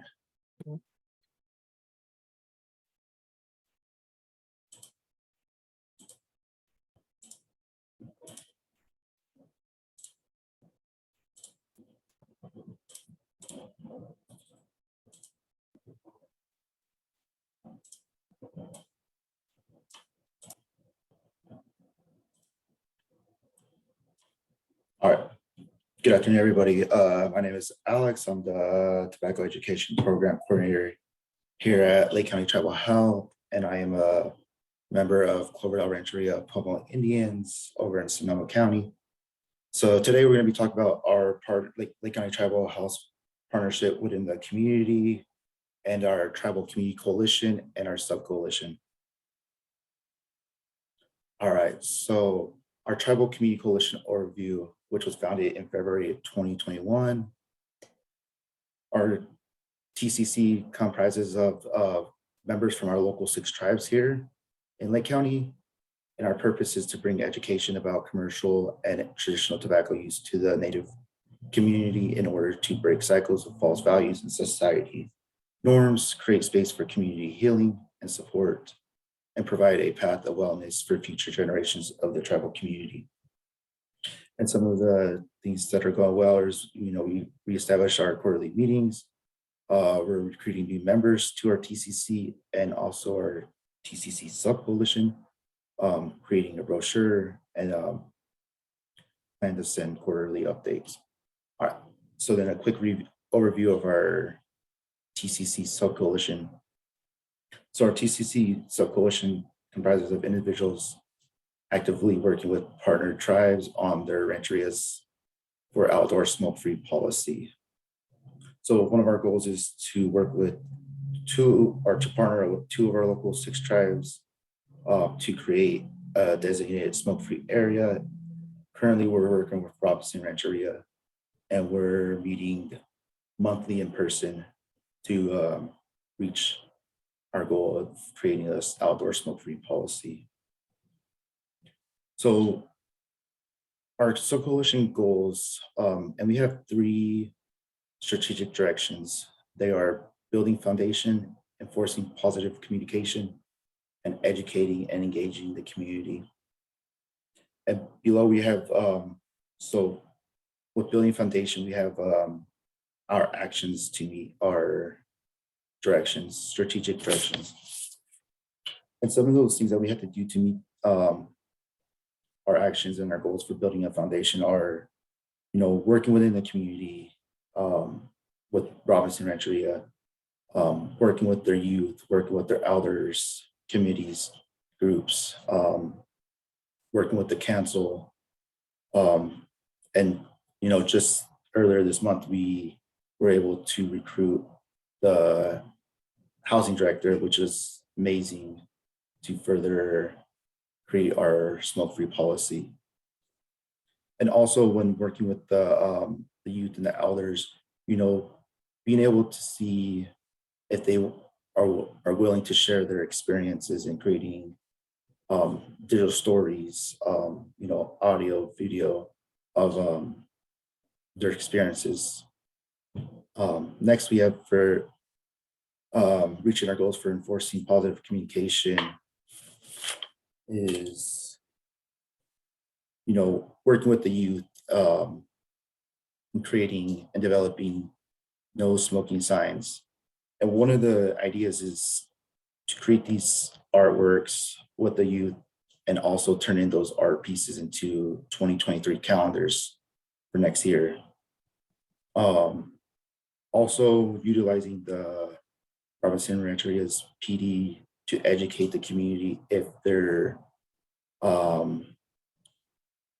smoking in areas where they're not supposed to, and taking a proactive approach instead of a punitive approach. So, sharing information, sharing the knowledge and saying that there's education. Next, it's working with the council, working with the members, working with the leaders to create trust within the community. And so, we have our Walk to Wellness community event coming up in November. So the chairman's going to share his experience working with us in our sub-coalition and, moving forward to create this smoke-free designated area on their reservation. And also continue to work with youth and, to be able to create artwork and messages, videos, and definitely I love the TikTok video presentation earlier and learned a lot of tips. Next, for our last strategic direction is educating and engaging the community. And this is, presenting to the council, educating them on tobacco, the dangers, traditional tobacco, and also being able to reach the community by working with the tribe's social media administrator to be able to post once or twice a month, to post in their, to add a post in their quarterly newsletters, and bring in education to the community, and also the housing directors working with the elderly and the youth groups to create the art pieces, the artwork, which is very helpful. All right, so one of our goals for our grant is to work with two of our local 6 communities. So we established our first partnership with Robinson.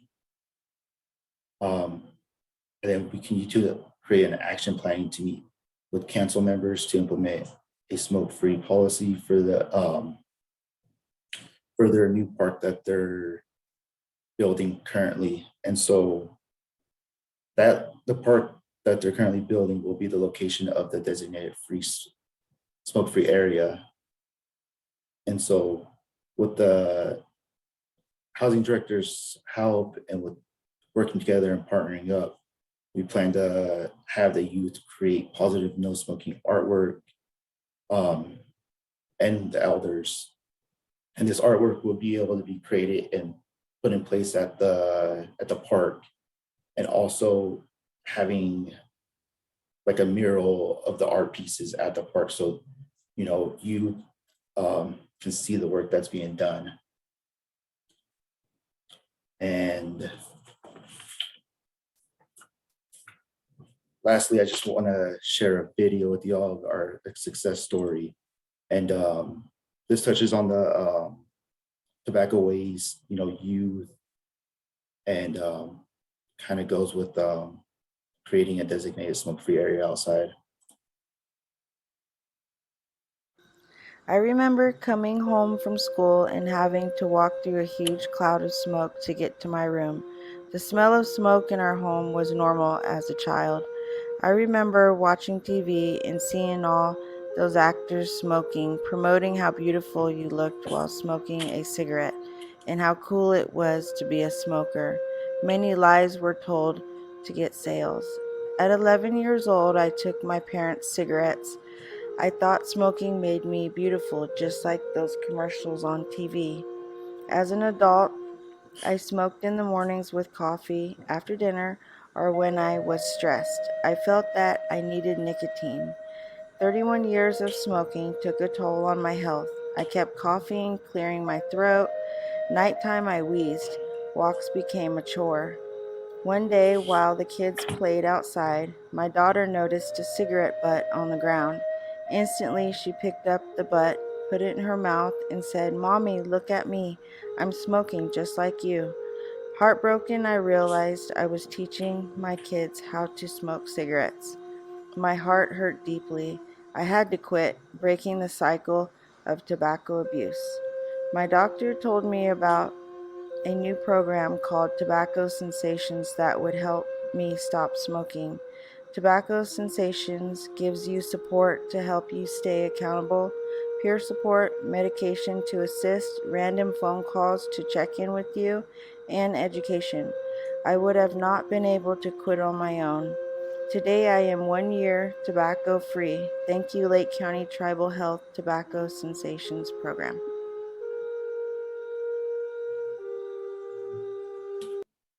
Thank you.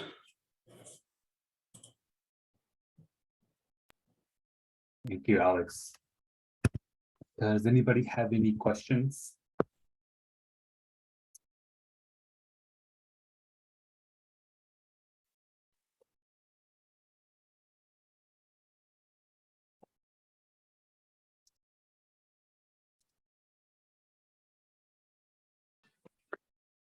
Are you raising your hand? I'm sorry, that was just an applaud. Oh, okay. So we have one more presentation before we break for lunch. So I'll let Jaime give his presentation. Jaime, are you ready to go? Yes, I am. Okay. So how's it going, everybody? My name is Jaime Gutierrez. I'm the Community Outreach Coordinator for Redwood Valley Rancheria's Breathe Again program. I'm an enrolled member of the Redwood Valley Rancheria located in Mendocino County. I work alongside Tara Martinez. She's our Community Engagement Coordinator. We're both fairly new to the program. I came on board here at like the very end of December. So like right when I came on board, it was like progress reporting period. And, you know, that was fun for having zero experience. But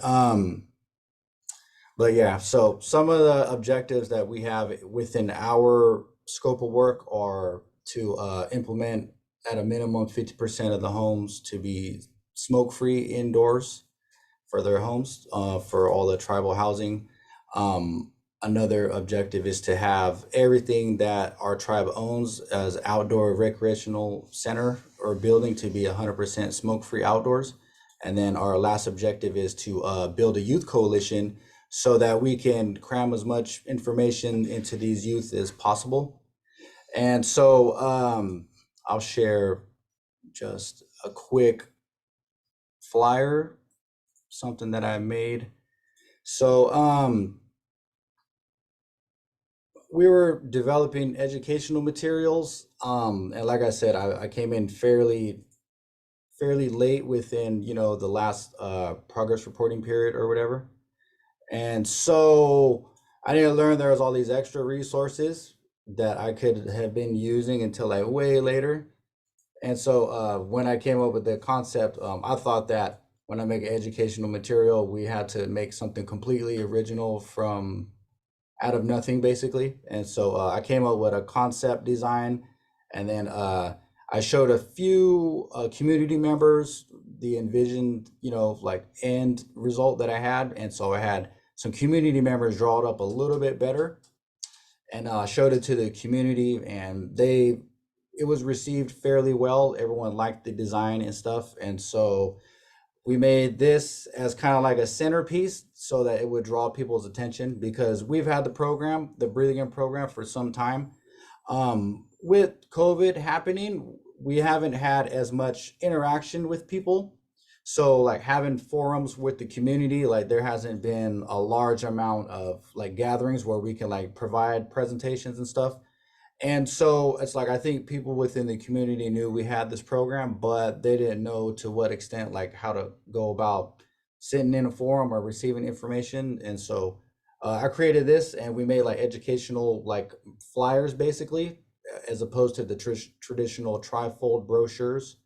But I'm trying to switch tabs here so that I can show different part.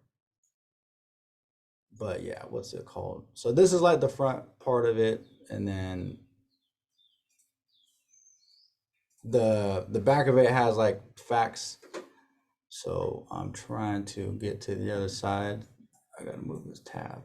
So the back of it has just, small facts, just like if you were to get like a trifold brochure. So, and they were distributed amongst community members. And whenever we go to like gatherings locally, I'll bring a handful of these. So I figured it was a good way to just kickstart the program so that there would, it'd be received fairly well within the community so that we can be recognized for something. So when they see the graphic, they're like, hey, that's the tobacco control program, And so with this piece, what we did is I was able to get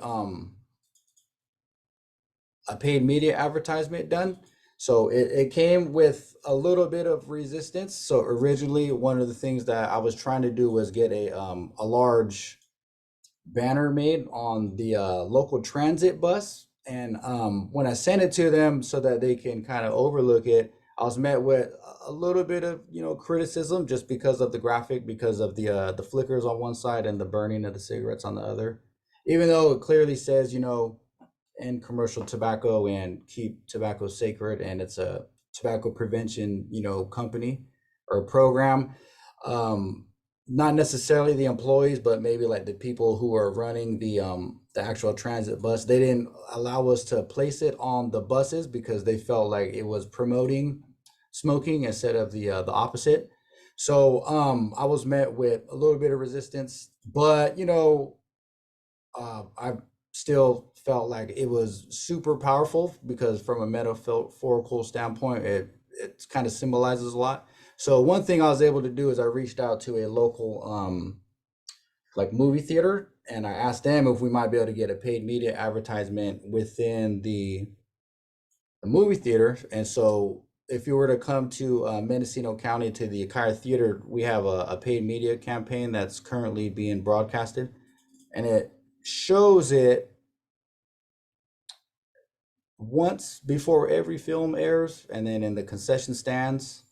And so what we did is it's basically the same concept. We just, I had a little bit of, graphics added to it and some music put behind it and stuff. And so I'm going to go ahead and play this, or I'm going to attempt to play it and hope that the audio comes. So here you go.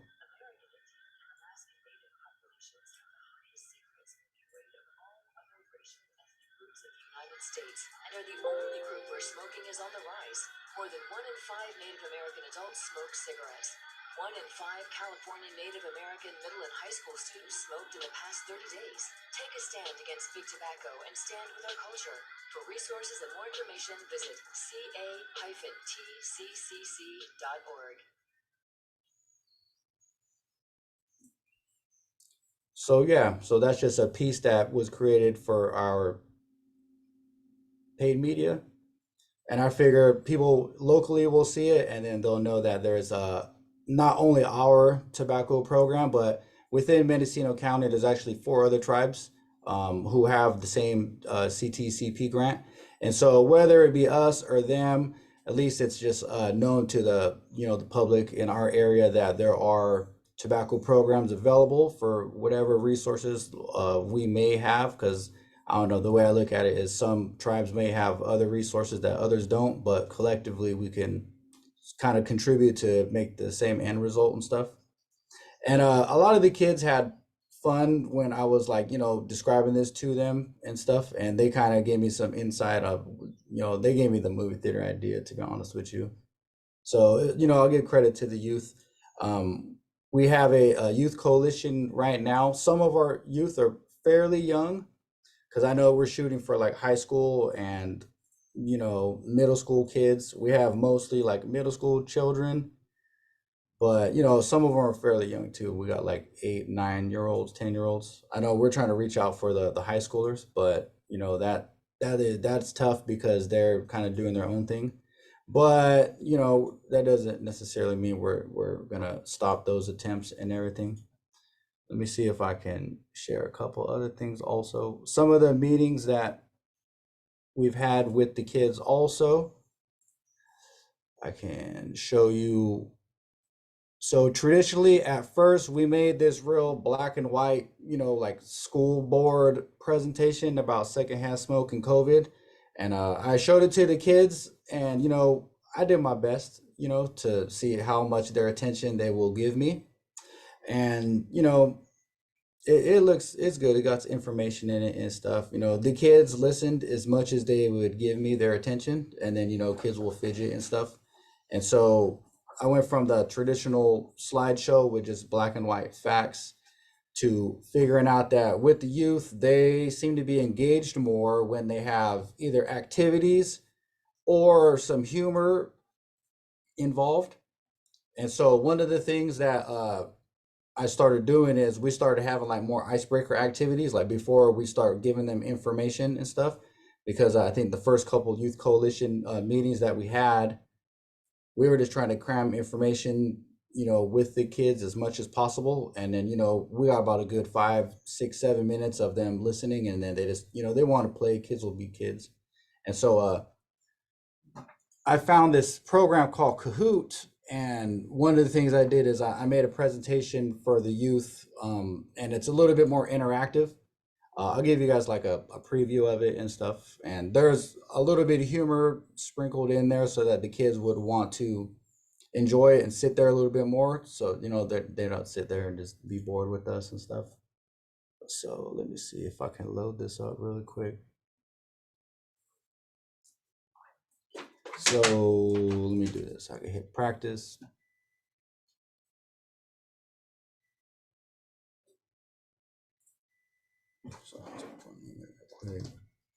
So yeah, so as an example, first slide, because we're trying to build this youth coalition with the kids.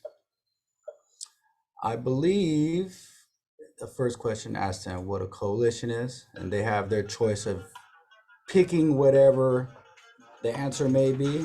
And let's just say I'm ignorant and it's a boy band. It's not right. So yeah.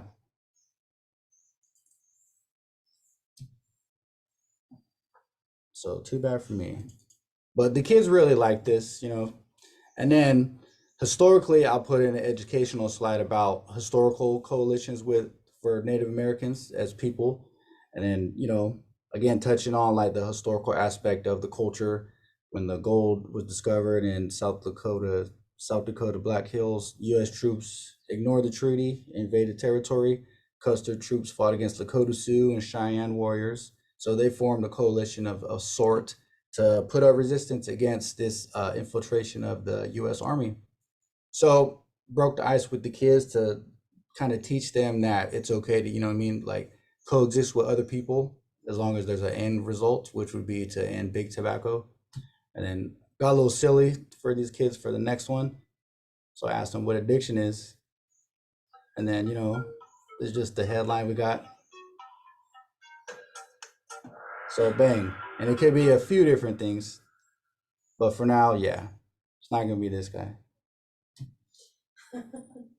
Or it might be actually. So what things people can become addicted to, which really kind of like all of these.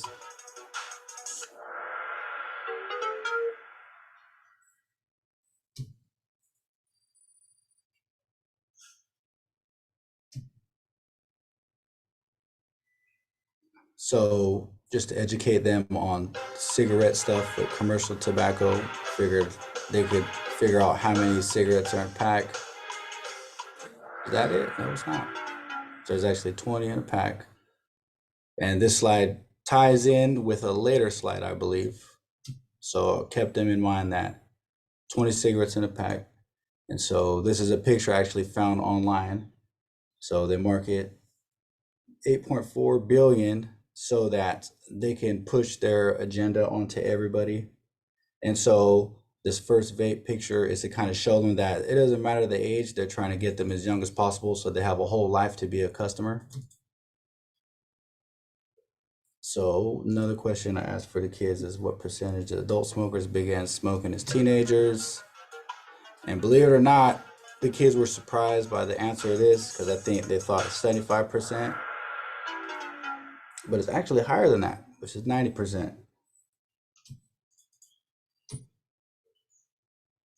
So referencing back to the other question, so a single joule has as much nicotine as an entire pack. Is it true or false? It's actually true. So with the other slide showing them that there's 20 cigarettes in a pack, 1 joule has as much nicotine as an entire pack, which is 20 cigarettes. And then, you know, informational slide for the kids. But I noticed that the kids really enjoy these things a little bit more. This one, we only have the free trial, and really I think all of these answers are right, but I just had to like pick one. We should have spent $30 to get the upgraded version so that they can pick either one and it'd be a correct answer. But I did this Kahoot earlier within the year so that a lot of the kids felt more inclined to like want to participate more. So we were able to like get more involvement with them to come to our youth coalition meetings and small like events or demonstrations that we might have.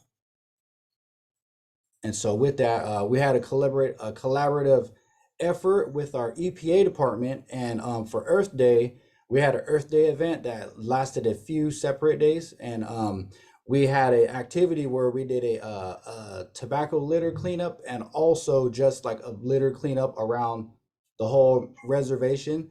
So, and I was able to actually get a videographer here to capture a lot of the footage. So we had another video compiled and it is just from the Earth Day event itself. And I hope this plays right. So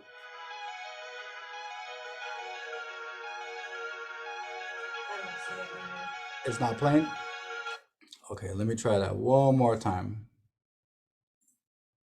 And here we go. How about now? Yeah. Okay, here we go. I'm gonna start this over.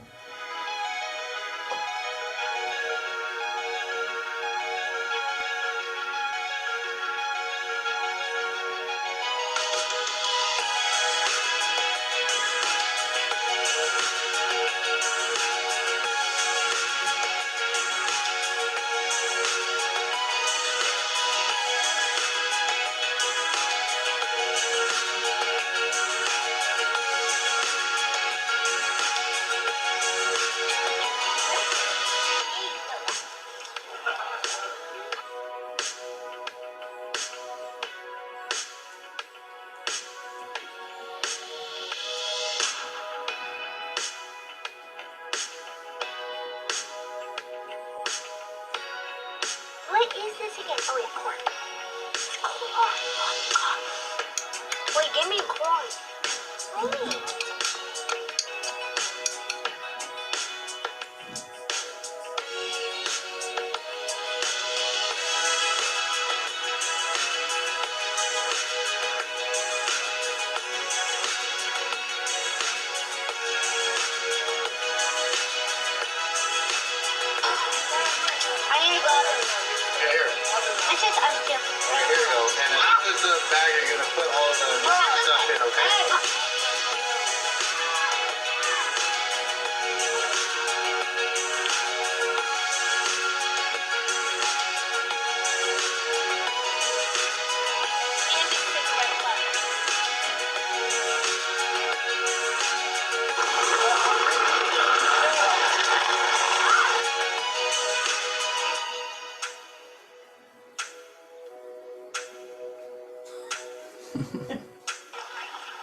So yeah, so that's just a little compilation from the Earth Day event we had.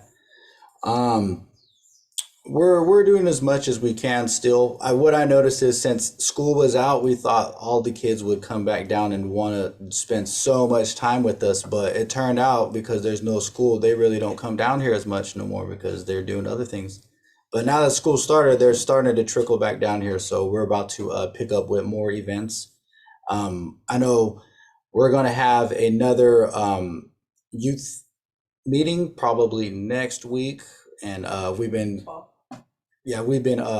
planning it with these kids since school began, and then we actually might be able to give our first presentation to the community because we're going to have a general membership meeting in a few weeks here. And then once that happens, yeah, we might be able to actually like give some of these presentations to our community members, not just like the youth. So we're looking forward to that because that's something that should have been done. But like I said, you know, it was kind of tough because our tribes, some of the things they did is all the buildings were on restriction when COVID happened, and they barely started opening up like before summer or something.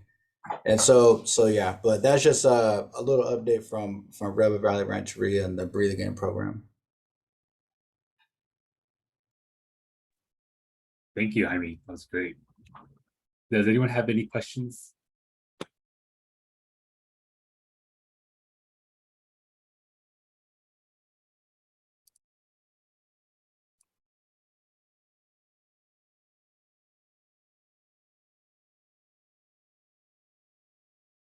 I'm not seeing any in the chat, so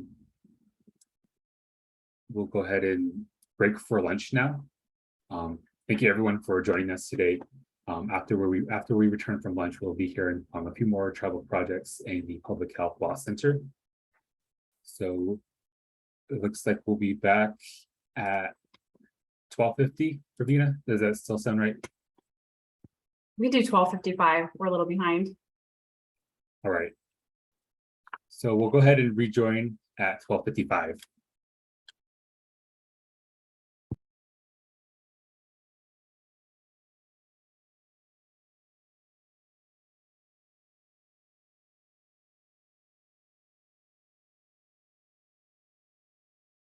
Sorry, one sec.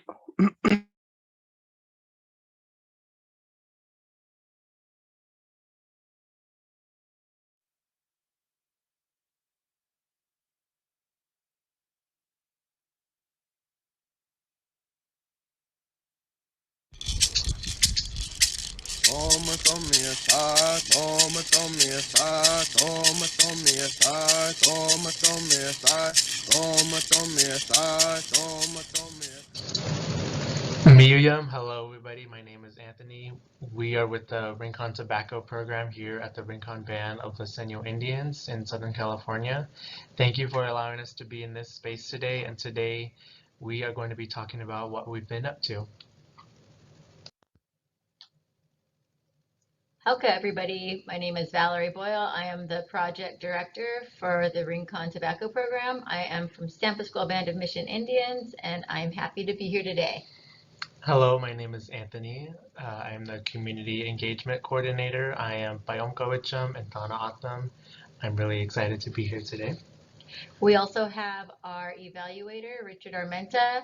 He is a professor out of Cal State San Marcos, and he is Pascua Yaqui. We've been getting very involved in the community. We participated in the 2022 Intertribal Tobacco Prevention and Youth Summit and 5K up in San Pascual. It was a really good turnout. A lot of community members and youth showed up. We gave just a short presentation on marketing tactics and got really good feedback from the community on that. So that was nice. And we also participated in the Rincon Fiestas and Tribal Elders Volleyball events where we passed out some information, and we also got to meet a lot of community members and just be in community with everybody.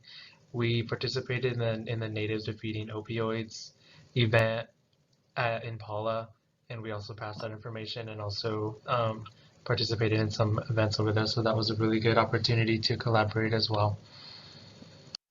So we've been doing a lot in terms of collaboration, and we were able to hold a staff training with the local education center. We were able to recruit the tutors who work there, and we trained them on data collection. So that was really awesome getting to do that and getting to get that experience.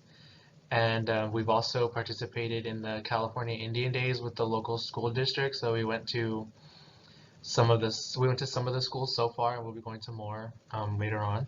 But we went there and we had traditional games, traditional songs, and we were able to connect with the youth in that way. So that was really amazing. And we can't wait to go back out and do that again. We also held a tobacco waste cleanup event, and we had a really good turnout. We had multiple families show up. We had parents show up with their children and participate in a cleanup event. And it went really well, as you see in this picture here with the smoke-free zone tent.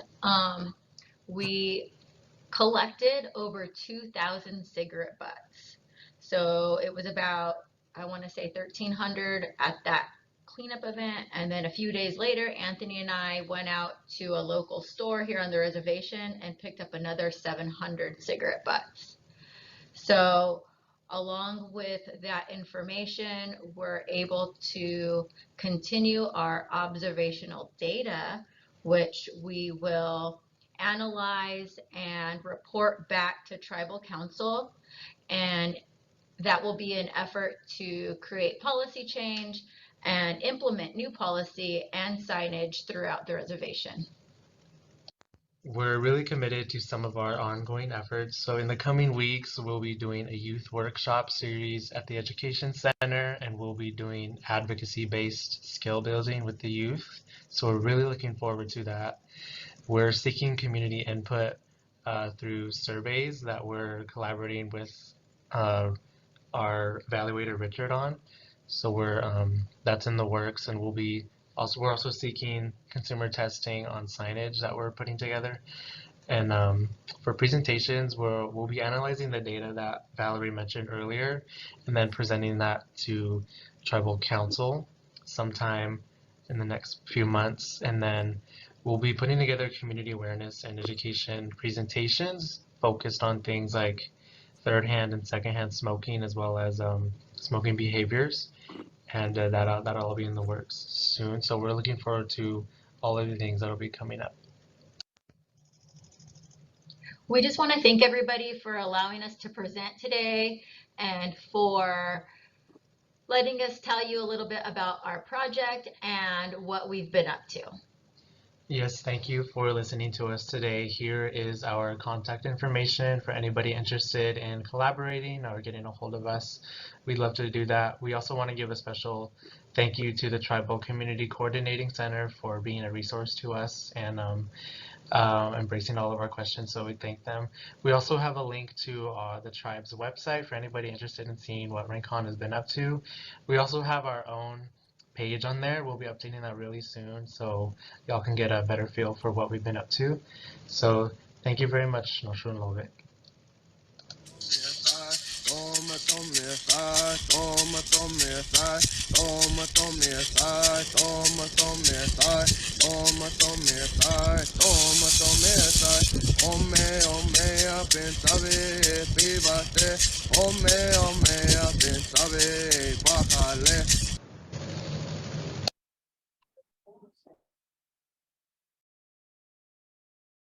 Thank you, Anthony. That was great. Does anyone have any questions for Anthony or Valerie?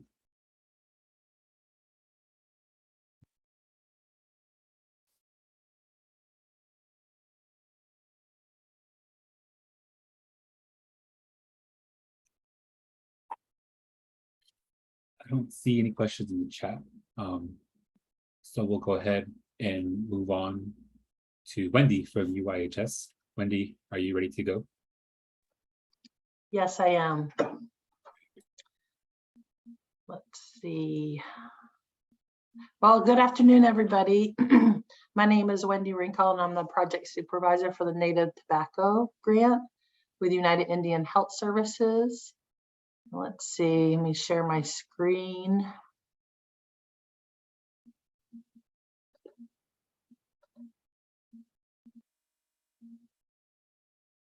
Can everyone see my screen? Okay. So the Native Tobacco Project is housed within the United Indian Health Services Tribal Public Health Division, and we've been funded by the California Tobacco Control Program for over 32 years. This project works with Humboldt and Del Norte County American Indian and Alaskan Native community members, tribal members, and tribal councils to reduce illness and premature death related to commercial tobacco use.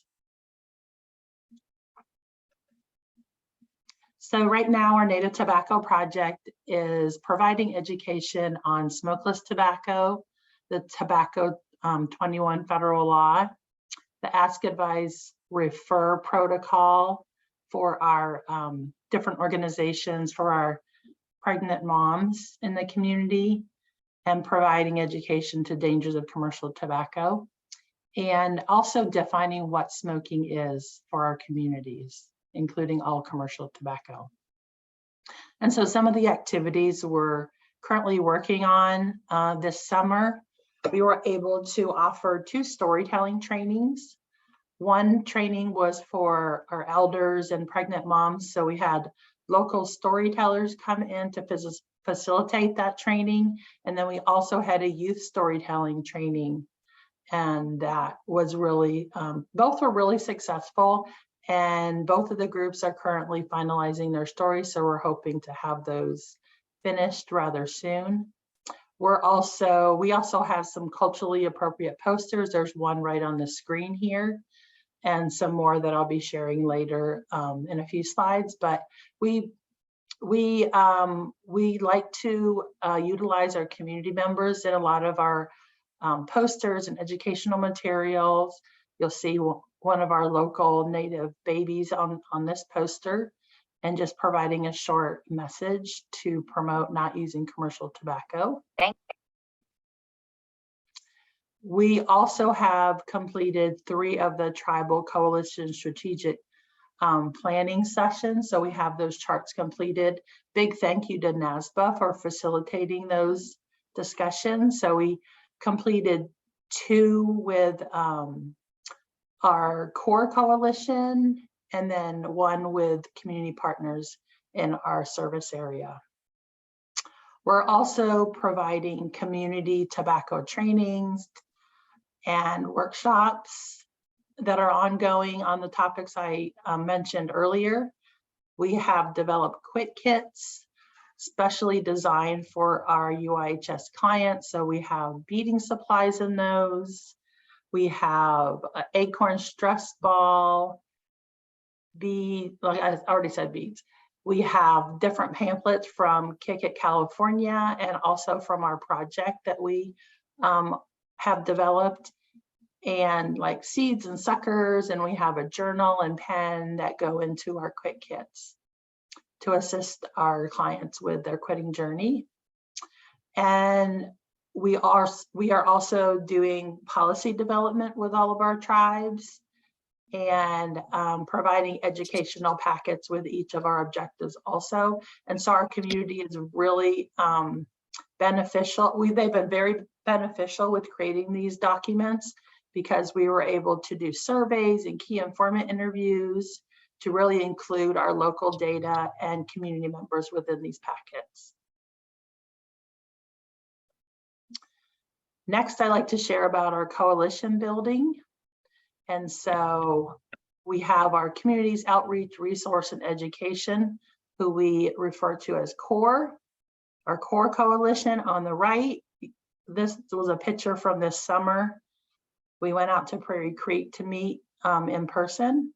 And then we have our teen advisory group, which we call TAG, to the left, and they were helping us with some educational outreach at our Hawk Walk in August.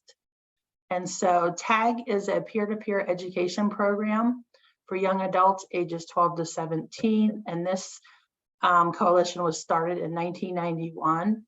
TAG reviews various educational materials, listens to presenters and elders, and learn through hands-on activities. TAG members have opportunities to make educational presentations at different community events, and may also be involved with media activities that include writing newspaper articles, developing digital stories, storytelling, and PSAs.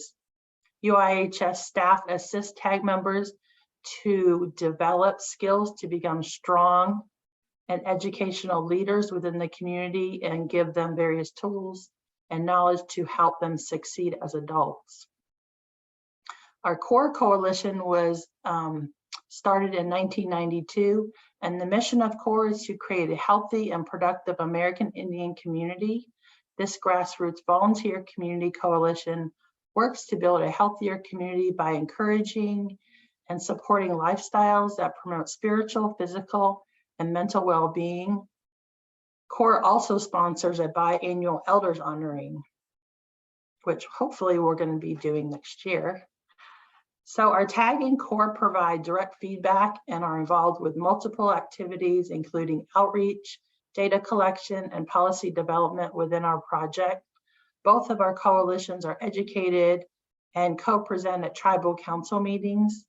CORE recently drafted a letter of their concerns, and it was emailed to all local tribes and forwarded to all their council members.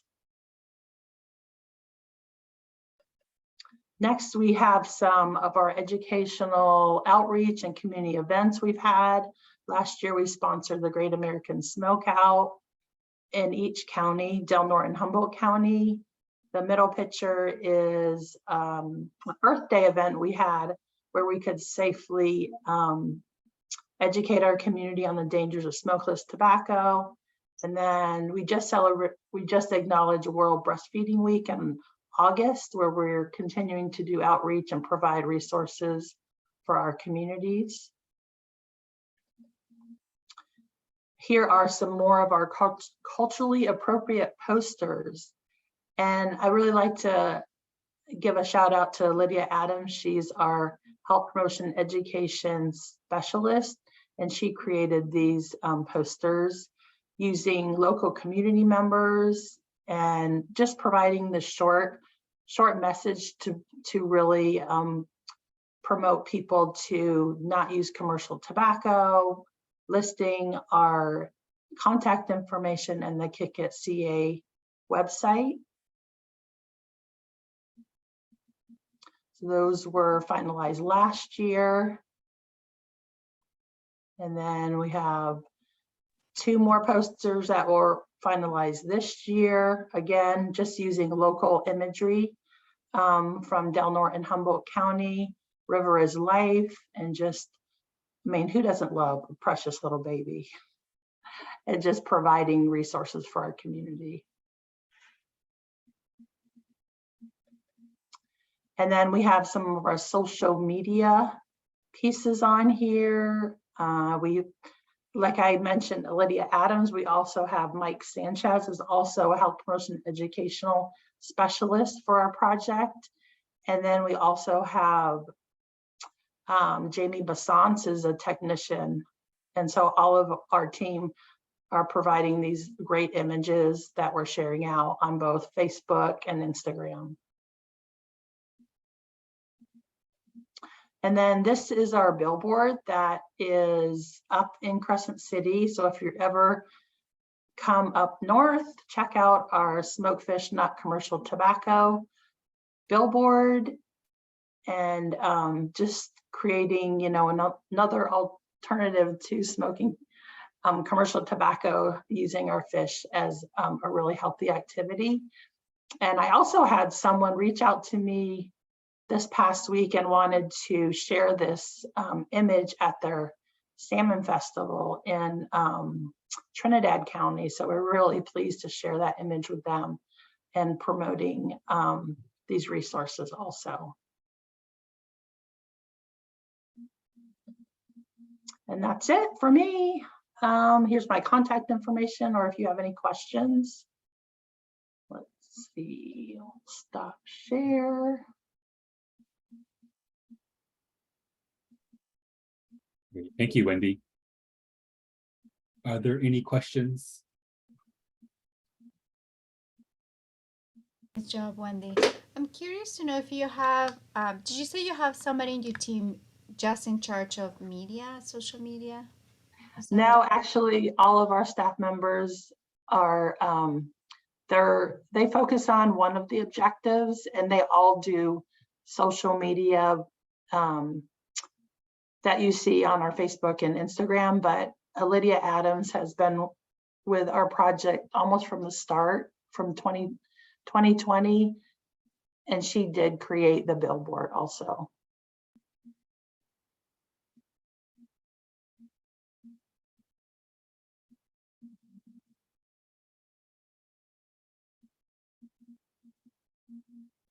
Any other questions? Yes, I have one more. For your community coalition and your youth coalition, do you use these stipends to keep them engaged, or how, be curious about that. So it depends what we're doing. Like if we're at a training, we're able to pay them a stipend. And if they're participating in certain of our activities, we also utilize gift cards, and we're looking at purchasing some t-shirts that they could wear when they're participating with our project also. But yes, we do that incentives and the stipends. You may want to connect with you. We have had some trouble utilizing those funds for our coalitions. It'd be interesting to hear more about it later off the line. Yes, and during COVID, it was really hard with our youth. So we're just like getting back on our feet, and hopefully we'll be meeting, we're planning on meeting in October with our youth group, so we can incorporate more of their knowledge and, you know, into our activities too. Thank you.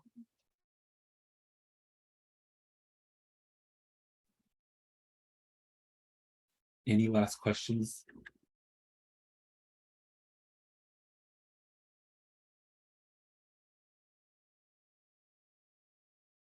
Okay, if not, we can move on to our final tribal project presentation, and we will have CIMCC.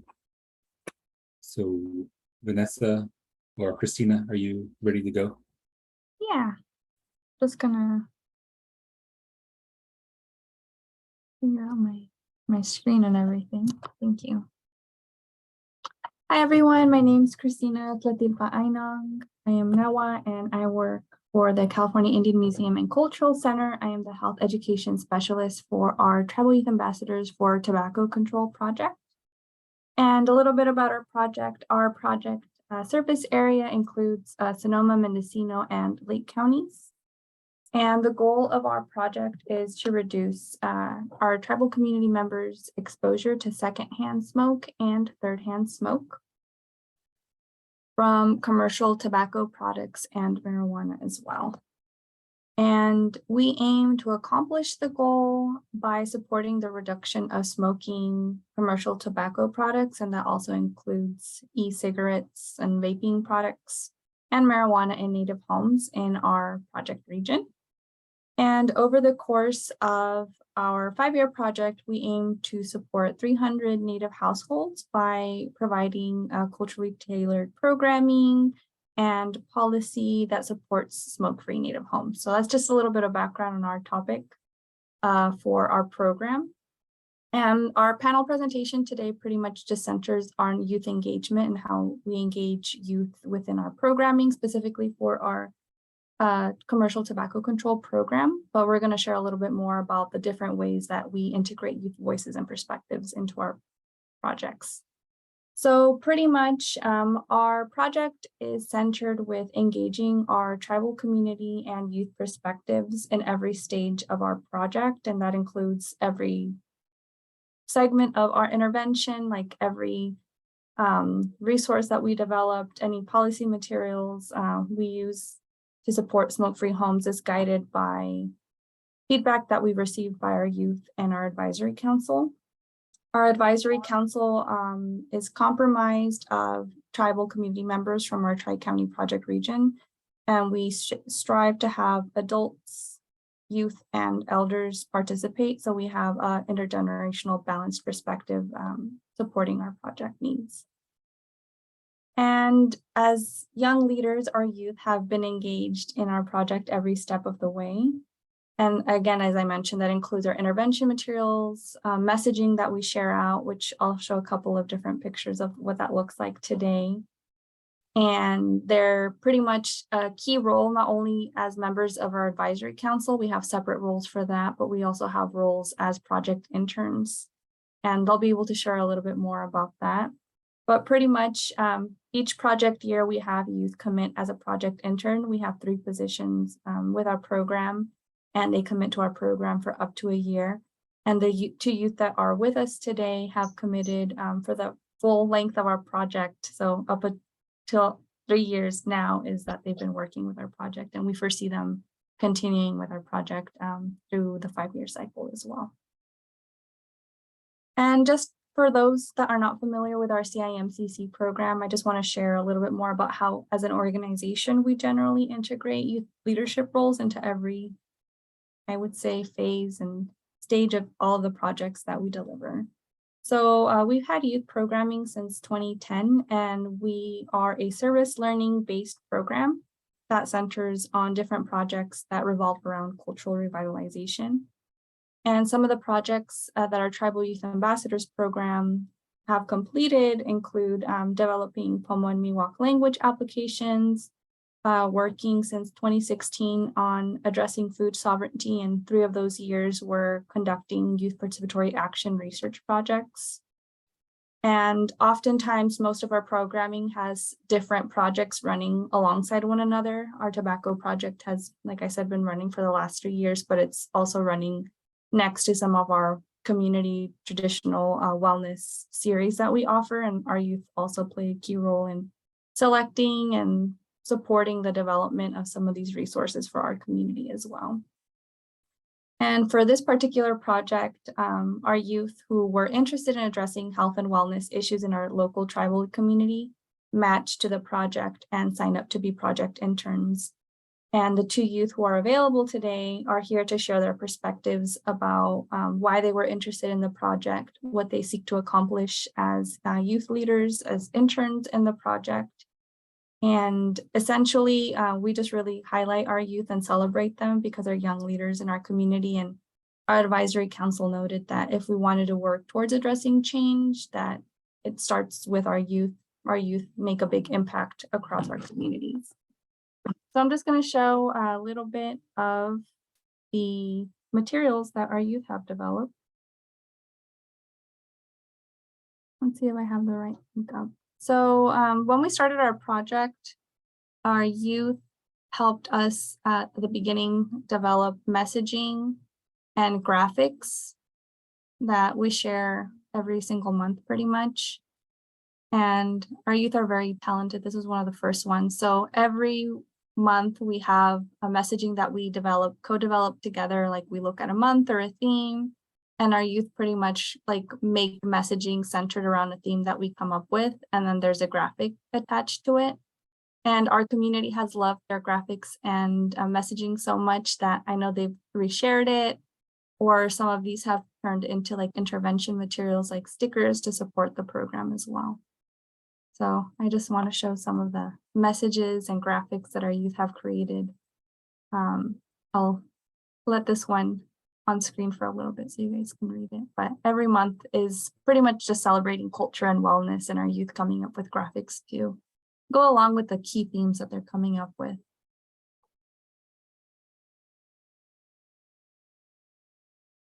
I know some of the more recent ones too, some of our Indian health centers too have asked to reshare or get pictures of the posters for sharing purposes as well. So if you guys would like to follow our program, our youth run our Instagram as well. And again, this is some of the beautiful graphics and messaging that they have shared.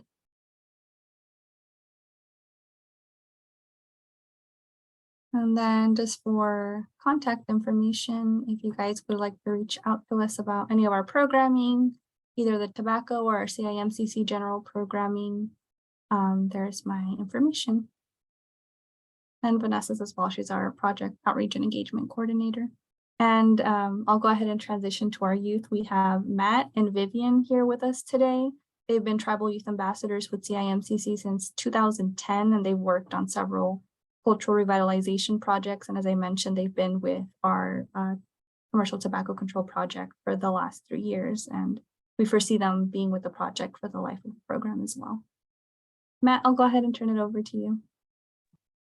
Thank you, Christina. Hi, everyone. My name is Matthew Molina. I am Pomo from Cloverdale Rancheria, and I am also a tribal youth ambassador at the California Indian Museum and Cultural Arts Center.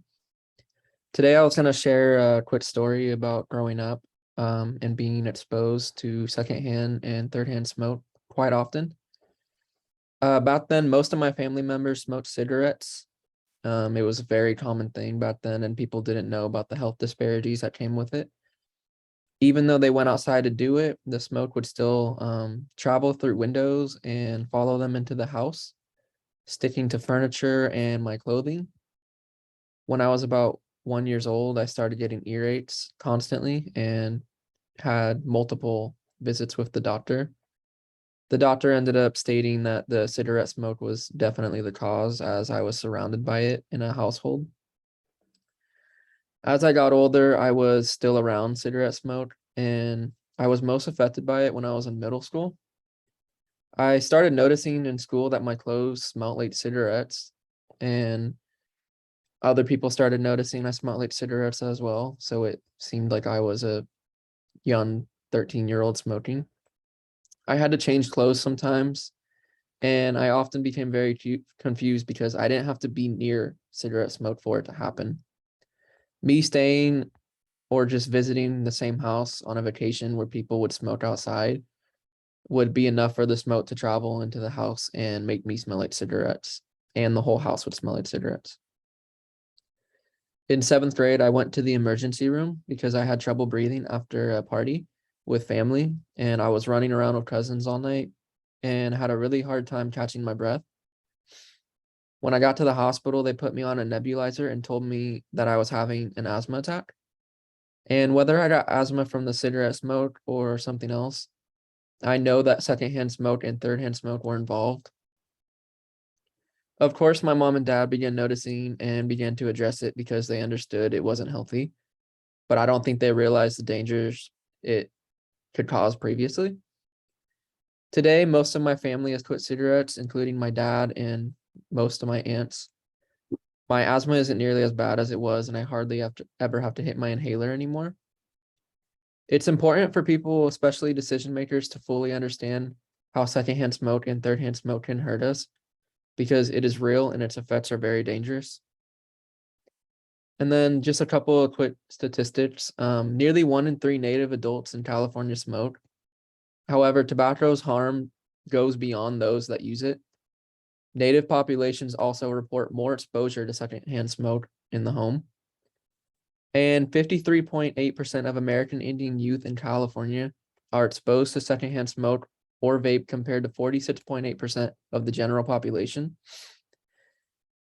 And before I end my segment, I also just wanted to state the difference between commercial and traditional tobacco, because this is something that our project really wants to focus on. The term tobacco is often seen as a very dangerous substance, but this is simply not true. Traditional tobacco, when used appropriately, is a healing medicine and has been used by indigenous people for years. It's used for prayer, ceremony, healing, and many more things. Since people associate tobacco with cigarettes, all tobacco is now seen as a bad substance. And for years now, commercial tobacco has been taking advantage of our medicine and using it to highlight addicting toxins. The Tribal Youth Ambassadors for Tobacco Control want to end this association, as traditional tobacco and commercial tobacco are simply not the same. And now I'm going to pass it on to another Tribal Youth Ambassador, Viviana Vega. Thank you, everyone. Thanks, Matt. Hello, everyone. My name is Viviana Vega. I'm also Pomo from Cloverdale Rancheria, and I'm a Tribal Youth Ambassador with the California Indian Museum and Cultural Center, and I'm also an intern with our Commercial Tobacco Prevention Program. So throughout this project and my own experiences, I've learned that the tobacco industry targets my community, Native Americans of Sonoma and Mendocino County, with flavored tobacco products, special branding, and discounting. The result is an epidemic. The smoking rates for our people in California are the highest of any other, over 30%. I grew up with family members all around me that smoke cigarettes. And at a young age, I dealt with a lot of death and loss of loved ones, and I didn't know what this meant. Cancer and respiratory complications were common among those who smoked, and it wasn't until I was a little older that I learned about the connection between commercial tobacco and the adverse health effects that my family and community were experiencing. I felt that this was a physical way of their bodies crying for help and for change. This was when I decided to pursue medicine as a career, and I am on track to becoming a physician. I wish to serve my community, and to do so, I must advocate for them along the way. Vaping products are the most commonly used tobacco product in California. More than 80% of high school students who consume tobacco use vaping devices. According to the FDA, 81% of youth and 86% of young adults who ever use tobacco, even once or twice in their lifetimes, reported that the first tobacco product they used was flavored. An evaluation of New York City's law, which prohibits the sale of all flavored tobacco, excluding menthol, found that as a result of the law, youth had 37% lower odds of ever trying flavored tobacco products and 28% lower odds of ever using any type of tobacco. According to a 2021 survey by Project True Youth at Windsor High School, 75% of respondents indicated that it was easy or somewhat easy to buy tobacco products in a store. We have heard similar reports from students in Mendocino County as well. The National Youth Survey conducted by the U.S. Food and Drug Administration and Centers for Disease Control and Prevention found in 2019 that more than 5 million youth reported having used e-cigarettes within the past 30 days, up to 3.6 million just a year prior. Recently, Jolla agreed to pay $438.5 billion as part of a settlement with 34 states over the way it marketed its vaping products. Jolla marketed to underage users with launch parties, advertisements, using young and trendy looking models, social media posts, and free samples. This is just one example of companies targeting youth and attempting to correct their wrongdoings after the damage is done. In order for my people and my community to heal, we need to revitalize the traditions that colonization tried to eradicate from this planet. I look forward to ensuring that my tribal community has equitable access to healthcare, all while ensuring that the systemic issues that negatively impact my community are addressed. My community has faced enough systemic racism and trauma for generations, only to be targeted by corporations that don't care about our health or our lives. We are part of a diverse network of people across Sonoma and Mendocino County saying no to exploitation by them. It's important to remember to put our youth and our vulnerable populations first. Some ways elected officials across California are doing so by enacting full flavor bans, no exemptions, to protect youth and vulnerable populations. Commercial tobacco is addicting and killing people like nothing else. We encourage our communities and our youth to revert to traditional tobacco use and traditional cultural practices, and to talk to elders about the traditional and medicinal uses of traditional tobacco. Thank you.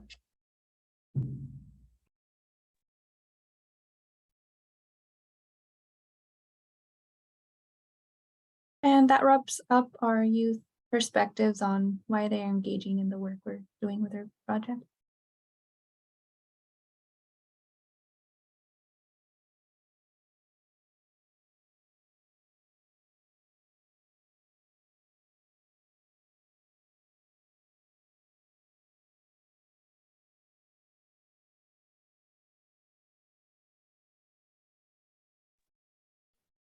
Thank you so much for all the amazing presentations. They were all so incredible.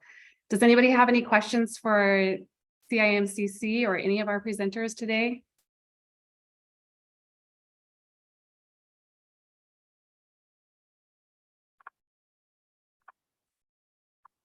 Okay, we're going to move ahead. We have Natalie from Public Health Law Center, and she's going to present on policy in tribal communities.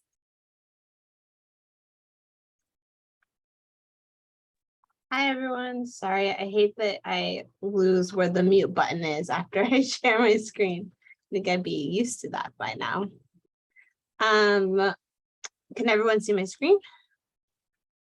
Yes. Okay, awesome. I'm sorry I haven't been able to join you for this full day and yesterday too, but I'm so glad I got to come on a little early and hear those stories. So powerful and amazing to have youth engaged in the process. So I just really appreciated that. And thank you for having us and discussing. So we're the Public Health Law Center, and we actually, like in California, we're called the Partnership because we work with American Lung Association to provide what we call free technical assistance.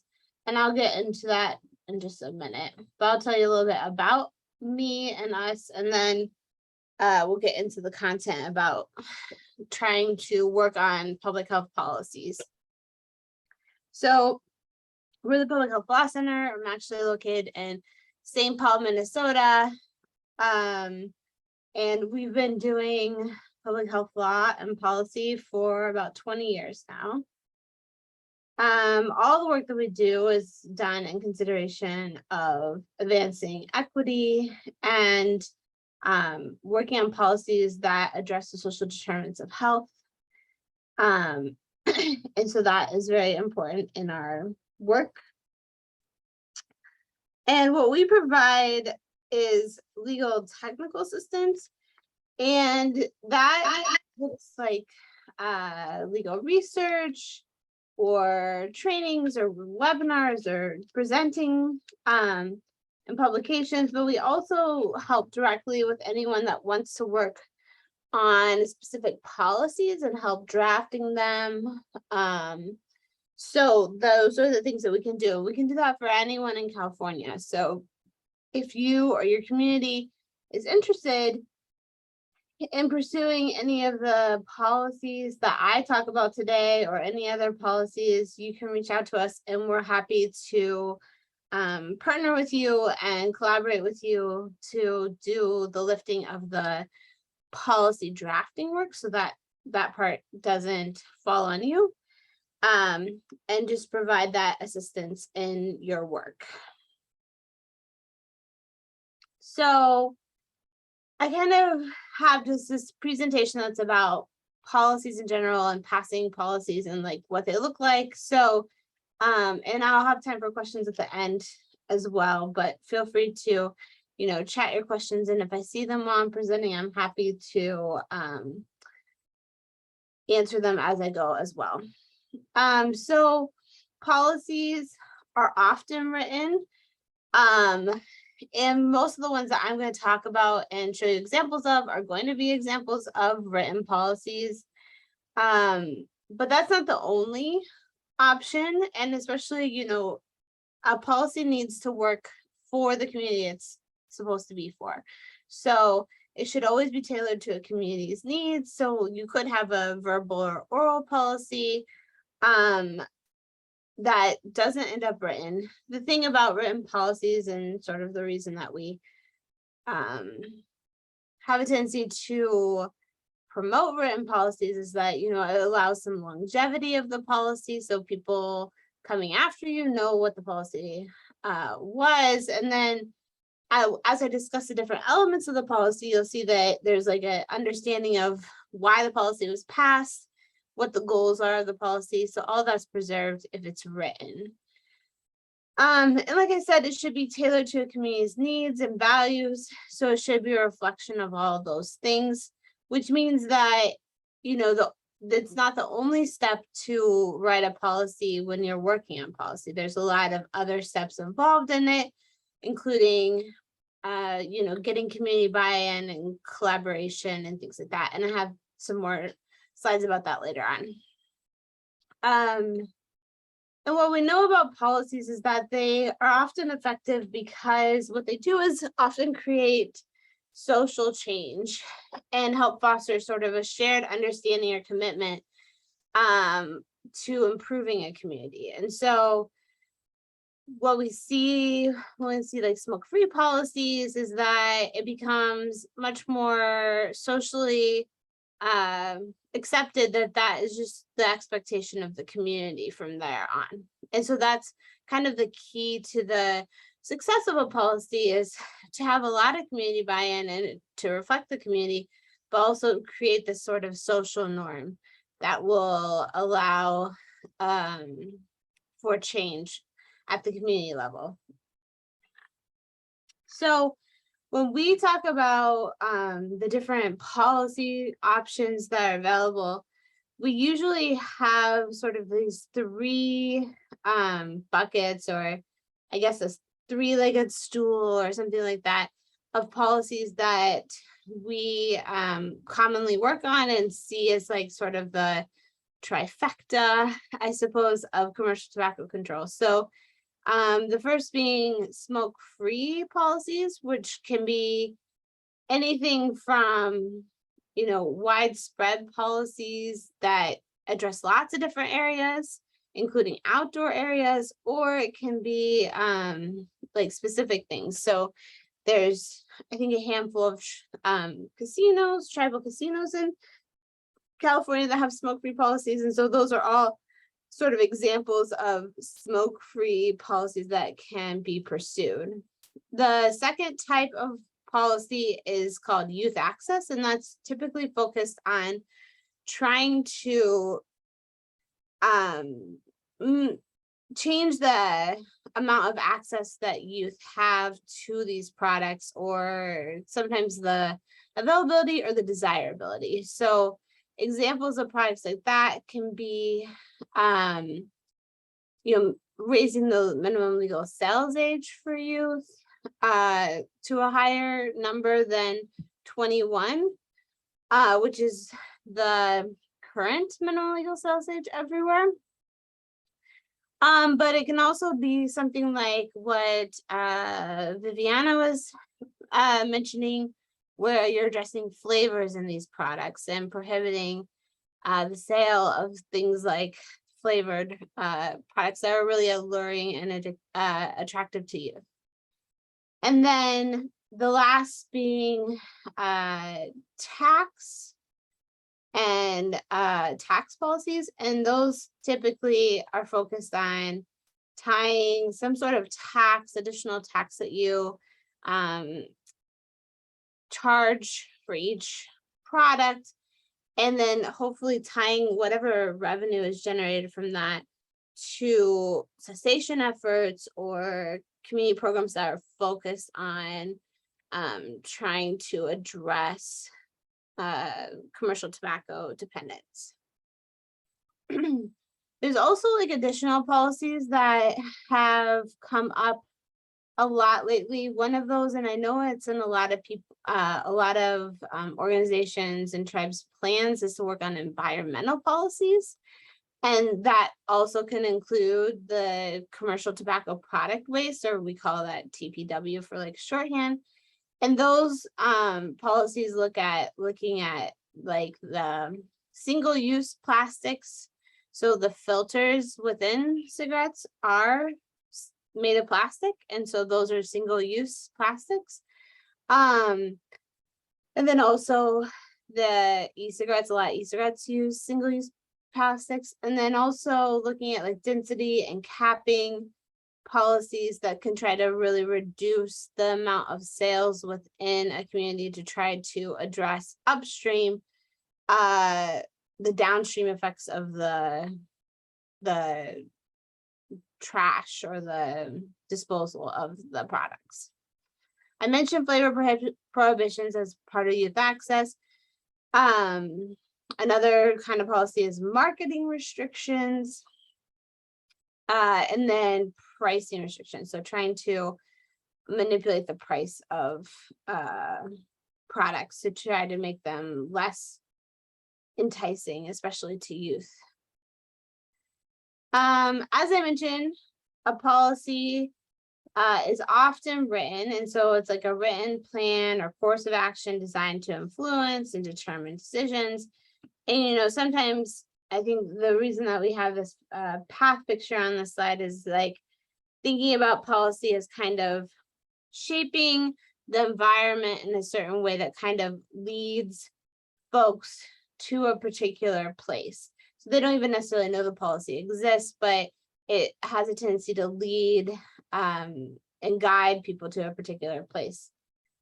In tribal communities and tribes, there's lots of different laws and policies that come into play. So I kind of have like a list of the different ones that we often see. So you have like executive orders or resolutions and ordinances, constitutions, there's treaties, and all these are really important areas of law to tribal communities. And then, but what I'm going to mostly talk about is sort of the ordinance approach. But all of these different things could be used in some ways to advance public health. And so just acknowledging that there's lots of different areas of tribal law, and it might be dependent on your community how you might pursue any particular policy. It might depend on how, for example, the constitution of your tribe is set up or something like that. So I'm gonna get a drink. So I've been talking a little bit about those different things that law and policy. So just to sort of clarify the terminology, a law versus a policy. Laws are often somehow passed by some sort of governing board or some sort of governing agency. And then a policy can be like more informal often. And so you can look at policies like, we've had examples where behavioral health organizations that serve tribes might pass a policy, and that wouldn't necessarily be a law because they're not like a governing board, but it's still an effective policy for their organization and their location. And the difference between ordinance and resolution, which I had resolution on page before is that a resolution usually has whereas statements. I don't know if you've seen those before, but there's usually like this like long list of whereas, whereas, and then so resolved. Sometimes tribes use those to as the most common way to pass any particular policy that they might do. But oftentimes they don't have some of the elements of a policy that I'm going to talk about, which is more like an ordinance where it would establish definitions and things like that that help make the enforcement and implementation of the policy easier, or it's all like written down. So we have some tips about what is an effective law or policy. And I have them up here so it's easy to understand and follow. It's enforceable. It's not like kind of impossible for people to enforce. But I used to say like easy to enforce, but I kind of changed away from saying that a little bit because we also think that enforcement should be focused in equity. And so making sure that, there aren't unintended consequences for how you're enforcing things. And so a focus that is focused on equity sometimes makes enforcement more challenging, but that's like part of the good work that we're trying to do is to come up with enforcement solutions that will be focused on equity, but also provide some ease in enforcement for those trying to enforce a policy. And another thing is that it accomplishes the goals. And that's what I was saying with equity as well, is that you're trying to accomplish the goals that you have, but then foresee and try to prevent like any unintended harms when you're passing the policies. So this is just like a slide talking about the policy journey, which I mentioned a little bit before. So actually writing the policy doesn't happen until like maybe the 5th one down that I have on these bullet points here. But like first you're, gathering information and data, and sometimes that looks like the community needs assessment or some sort of survey where you're finding out what's important to the community. You're engaging stakeholders and people who can be champions for a policy. You're looking at examples of policies from other communities that might be similar to yours or might be different than yours, but you can kind of figure out what you don't want to do. Your understanding of the context that's happening right at this moment. You get help from a lawyer. So that's where I was talking about. That's where you might actually start writing something and having a policy written down. And that's where our free like legal technical assistance comes in. You figure out, if changes are made to it, what you can live with and what you can't live with. And you anticipate any sort of challenges or unforeseen things to try to see the policy get through the finish line successfully. So I'm going to go through quickly, hopefully kind of quickly, elements of a policy. So when you see ordinance, these are kind of the basic elements that we include in almost every policy. And the first section is usually the finding section, which is a lot like what I was talking about with the resolution where you have the whereas statements. Those are very similar to like a finding section where you start talking about the reasons that you're passing this policy, and you're talking about the context of the situation at this moment. So I put up one from the Cheyenne River Sioux tribe in South Dakota. They find that smoking prevalence and therefore the incidence of ETS is disproportionately higher among Cheyenne River Sioux tribal members at a rate of 50.9% of the adult population, as compared to South Dakota's average of 15.4%, putting American Indian non-smokers and children at great risk for the health consequences caused by tobacco smoke exposure.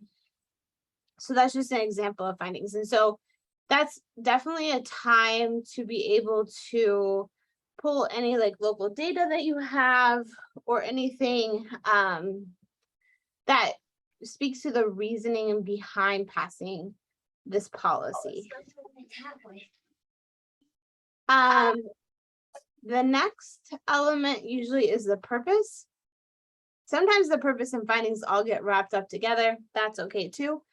But usually there's some sort of statement at some point in the policy that says like what we're actually trying to achieve in sort of normal words that aren't so like legally written as a policy typically is. So this policy has been developed to protect all employees, service users, and visitors from exposure to secondhand smoke. Exposure to secondhand smoke, also known as passive smoking, increases the risk of lung cancer, heart disease, and other illnesses. And this is from the Big Valley Band of Pomo Indians Rancheria Smoke-Free Facility policy. The next section is definitions, and I actually wrote a poll question for you guys to try to have a little bit of interaction or fun maybe with this presentation. So we can launch that.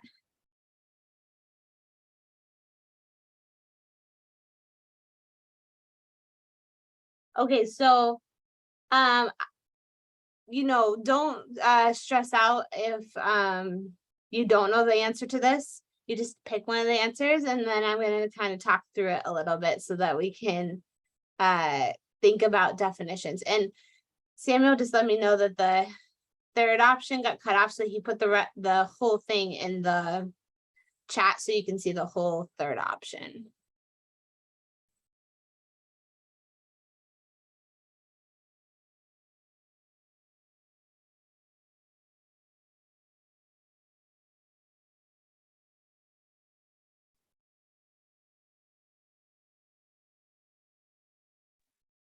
I'll leave it open for 10 more seconds. Okay, it's fine.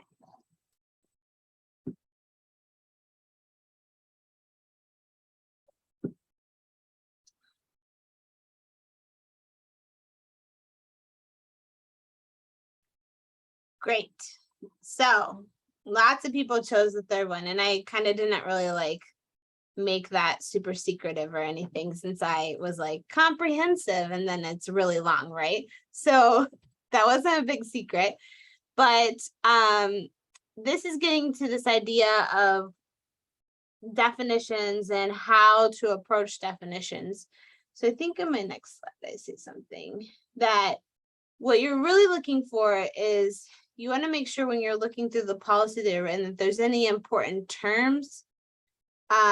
Can you put the results back up, Samuel? Sorry. That there's any important terms that might be confusing or might be contentious, especially, that making sure all of them have definitions. And then the second point that I'm making about making it specific, but also broad, is sort of what I'm trying to get at in this poll question. So when I'm looking at these answers, smoking means using a cigarette. Well, we know that smoking actually means lots of different things, and especially in places where non-medical marijuana is legal, you want to often have a definition that's comprehensive to capture something like that, because you don't want someone that's doing enforcement to have to try to figure out, is this a cigarette or is this something that contains cannabis or something else. And we know there's like a lot of other commercial tobacco products out there now, especially like e-cigarettes. And so you want to capture those as well and not feel like enforcement has to like figure out what they're trying to include and not include. So if you look at the third answer, you'll see that it's inhaling and exhaling or burning any commercial tobacco, nicotine, cannabis, or plant product, whether natural or synthetic. The second part gets to more sort of like intended for inhalation things. And the third part gets to electronic smoking devices or hookah. And the second definition I provide you, which is not too bad, but also has the problem where it doesn't include sort of this wide gamut of products that you would want to prevent the smoking or the smoke from being in a particular area, and not have to have enforcement people figure out what is what. So if you're including everything and just saying none of this, no e-cigarettes, no cannabis, no cigarette smoke, then you're being like more comprehensive. You're being specific enough to capture all those things, but broad enough to ensure that you're anticipating kind of all the different products that could undermine that kind of policy. Okay, now you can close the poll. Thank you, Samuel.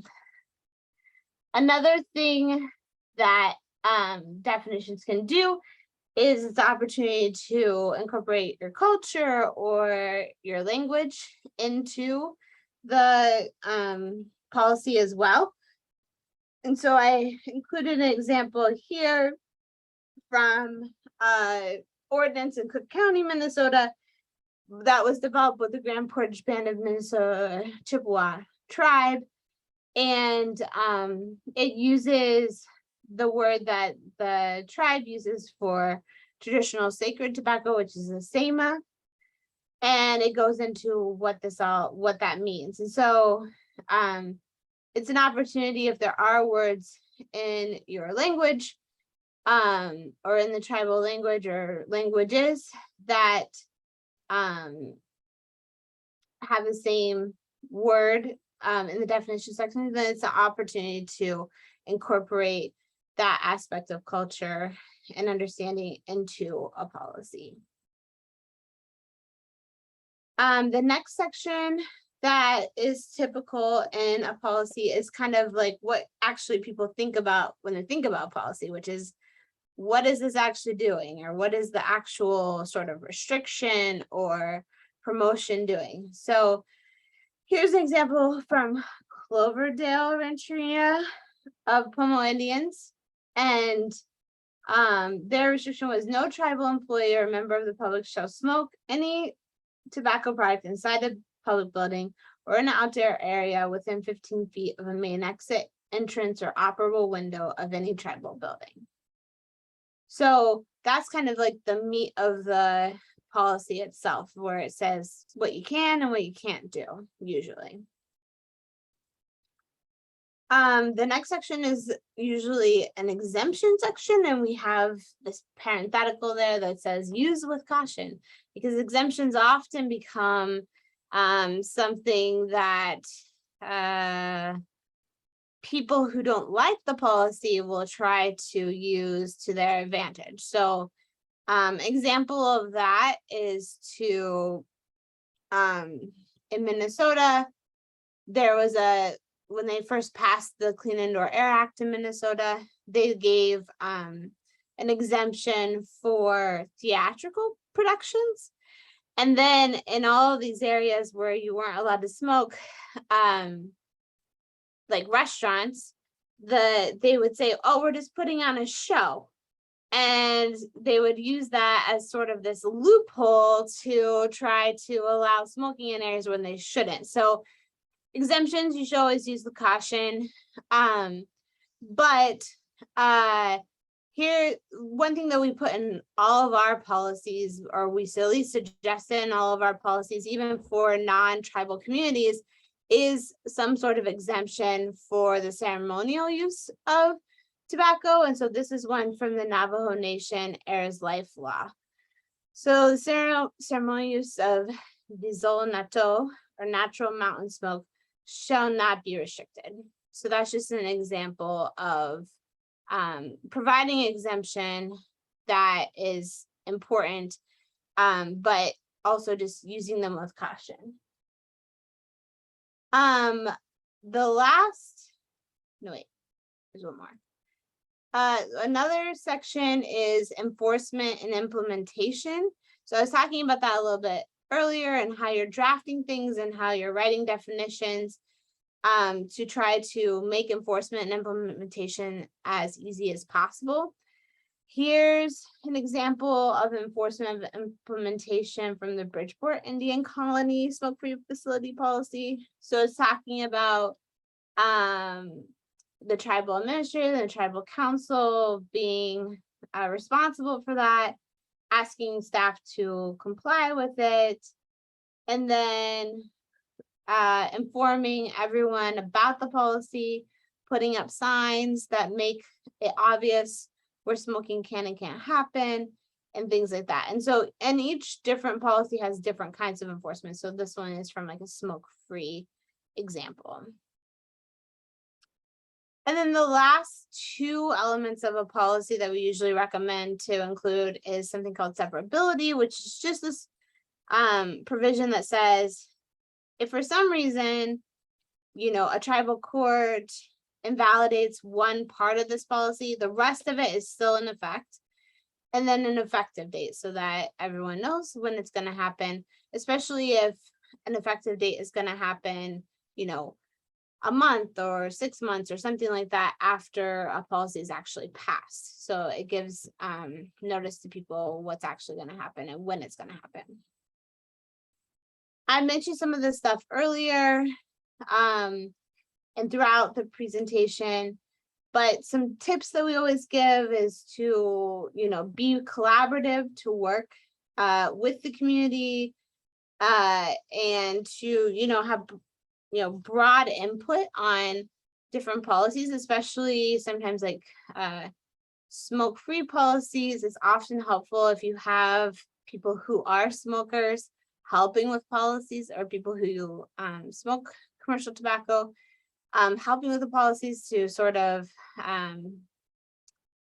you know, get lots of different perspectives on how some policy will impact different community members.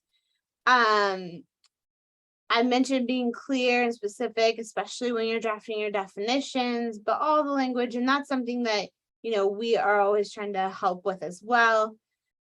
Being practical with your language, so trying to make your goals something that the community is ready for and is a practical policy to pass for the context of your community. Consistency throughout the policy is really important. So this sort of comes up, you know, if in one place it makes it sound like you're not allowing smoking in all places, and then another place you don't mention all the same places, and that's not consistent and it creates confusion. And then tailoring the language, I've mentioned that a lot, making sure it fits the community's needs and anticipating any kind of challenges that you might have. So like oftentimes when you're trying to pass a policy, you go into it as an advocate, and there's some people that have pushback. And so anticipating what kind of pushback you might have and really going in prepared to sort of make the case about the policy and be able to anticipate sort of counter arguments and why you still think the policy is worth passing. I put up some resources that I know about, and I don't know if other people might have some resources. And you're more than welcome to share any resources that you have like in the chat. And I'm gonna try to I will put all of the links to these in the chat once I stop sharing my screen, because it seems like I can't copy and paste. But on the far left is one about, we have just generally about drafting tribal public health laws and policies, and it goes over pretty much everything that I presented just in a written form.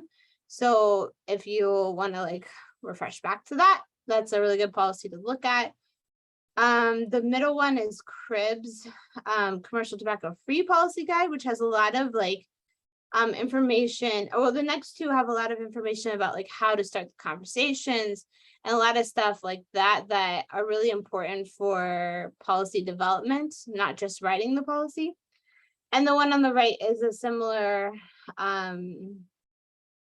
resource that talks about tribal tobacco advocacy in general and how to approach it. And that's from the Chumley Coalition, which is from the Cheyenne River Sioux tribe that I mentioned. I used one of the examples from one of their smoke-free policies at the beginning. And that's, they put that out, I think like a year ago or so. And I think people have really appreciated using that as well. So I will put all those links and my email. This is kind of like a general contact thing, but I'll put my email in the chat too, so that you have that if you want to contact me about anything or any policies you want to work on. And then I guess I can take questions if that works for you, Ravina.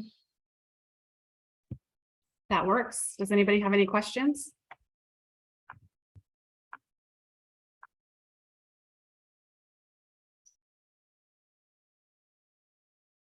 Thank you for the presentation, Natalie, and thank you to the Public Health Law Center for always being available in so many ways, whether it's a blurb for our newsletter or hopping onto one of our webinars or helping all the tribes with their policies. So we really appreciate you.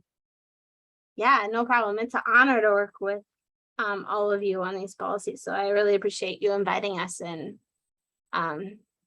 hearing us. I know it's kind of boring a little bit, policy stuff, but it's kind of like just part of it all. So I appreciate you inviting us and engaging with us too.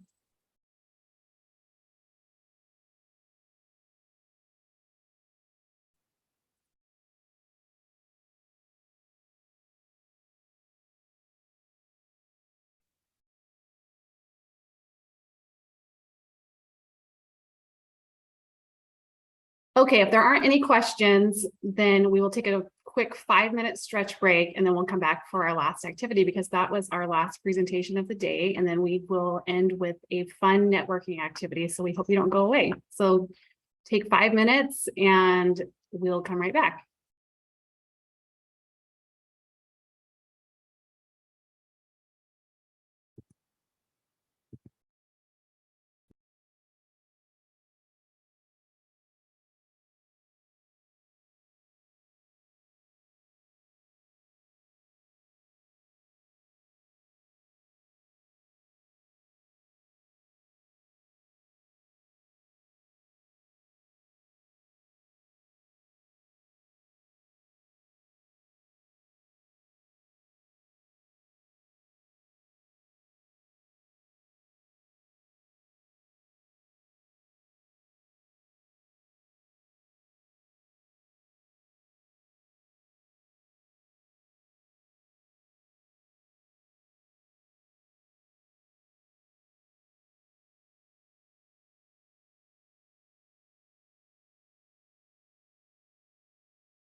Okay, let's get started.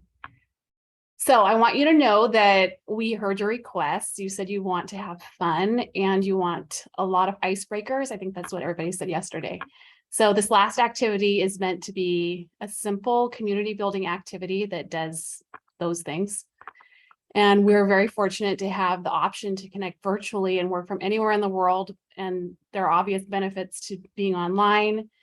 However, we know we've lost something in terms of our social interactions. So since we have limited opportunities to make meaningful connections and develop friendships when we're not physically present, this is just an activity to kind of help with that. So feeling connected and bonded to the community is good for all of us mentally. And we've all read studies that show that it leads to increased collaboration and productivity. So now we'll just take some time to get to know each other and hopefully have fun and make some new connections. So we're going to have several rounds of speed networking. So please turn your cameras on if possible, and you'll be randomly assigned to a series of breakout rooms with another person. It's going to be very random. You're going to get a lot of different partners. Your breakout room sessions will be timed for 5 minutes. And then when you get into the room, please take turns introducing yourselves and then answering the prompts. So I'm going to put 2 prompts in the chat for each session. One of them's like a little less serious than the other. You can answer both or you can answer one, depends on how much time you have or what you feel comfortable with. When time runs out, you will be automatically returned to the main room, and then we'll start again with new partners and a new set of questions. So please be ready to listen and engage respectfully and be mindful of sharing the time equally so we can ensure everyone has the opportunity to speak. Both are equally important. And then if anyone is uncomfortable with any of the prompts for any reason, please know that you can pass or change the topic. Are there any questions before we begin? Okay. Okay, ready, Samuel? Okay. Here we go with the first set.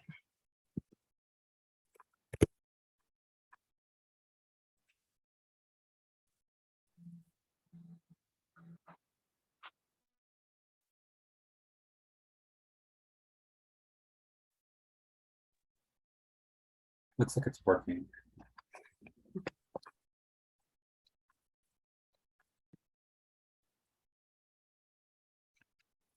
I don't think I included the co-host, so if there's someone who's left out, then you can just hop in.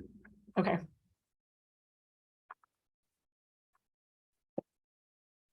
Okay, I'll go into that one. Yeah, I'm gonna jump into. Here we go. I'm joining.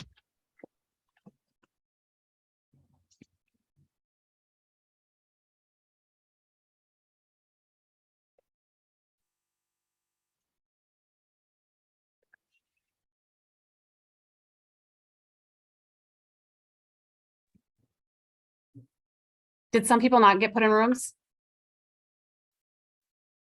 It looks like they have to accept to join. So everyone was assigned a room, but they have to accept and join the room. Okay, that's why a few people don't have a person.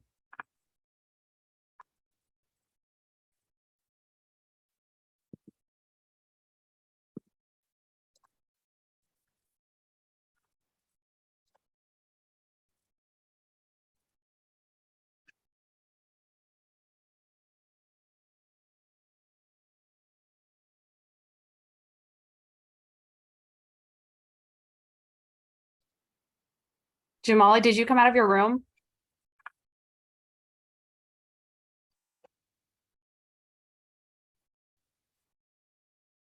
I can move people around too, looks like. So I'm Okay. For people who haven't joined.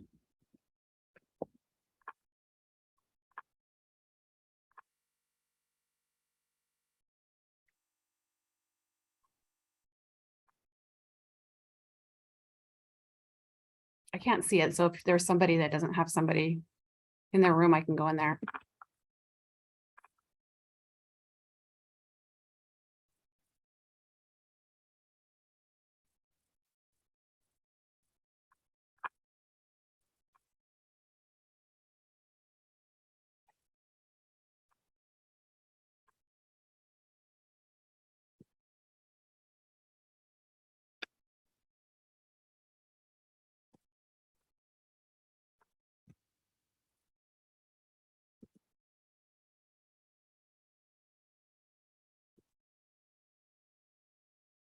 Do you have a timer going? No, did you put it on? No, it looks like we're Breakout room? almost. It's counting down, so there's 6 minutes and 45 seconds left, but we weren't doing the whole time, right? We were going to do 5 minutes for each session.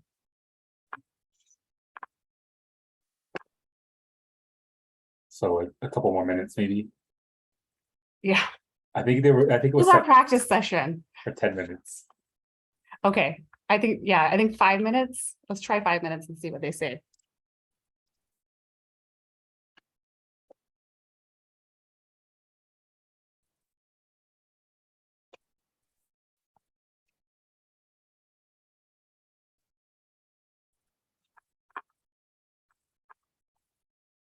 Okay, 1 minute left. Was that 5 minutes? I think it's been like 4 minutes, so I'll put 1 minute. Okay.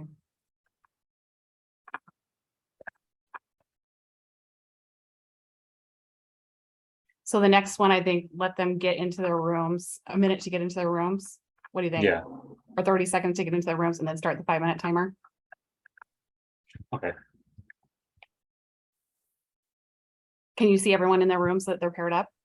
Mhm.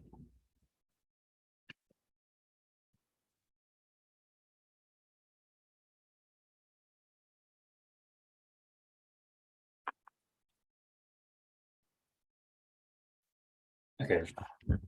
About 15 seconds left.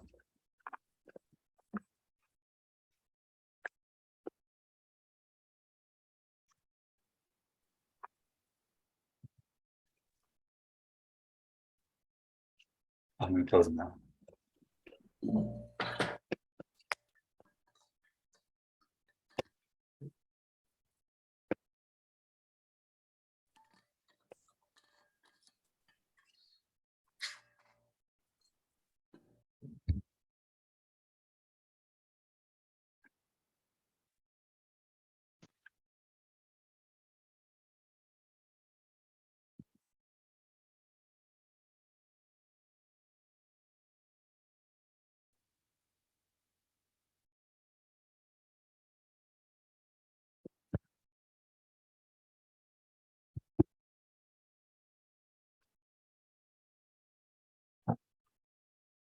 How did it go? Did anyone learn anything interesting? We don't like people who try to merge on the freeway when it's not their turn. We got 20 mics on all at once. Recording in progress. Oh my God. Oh, I met such a cool person. Any good pet peeves?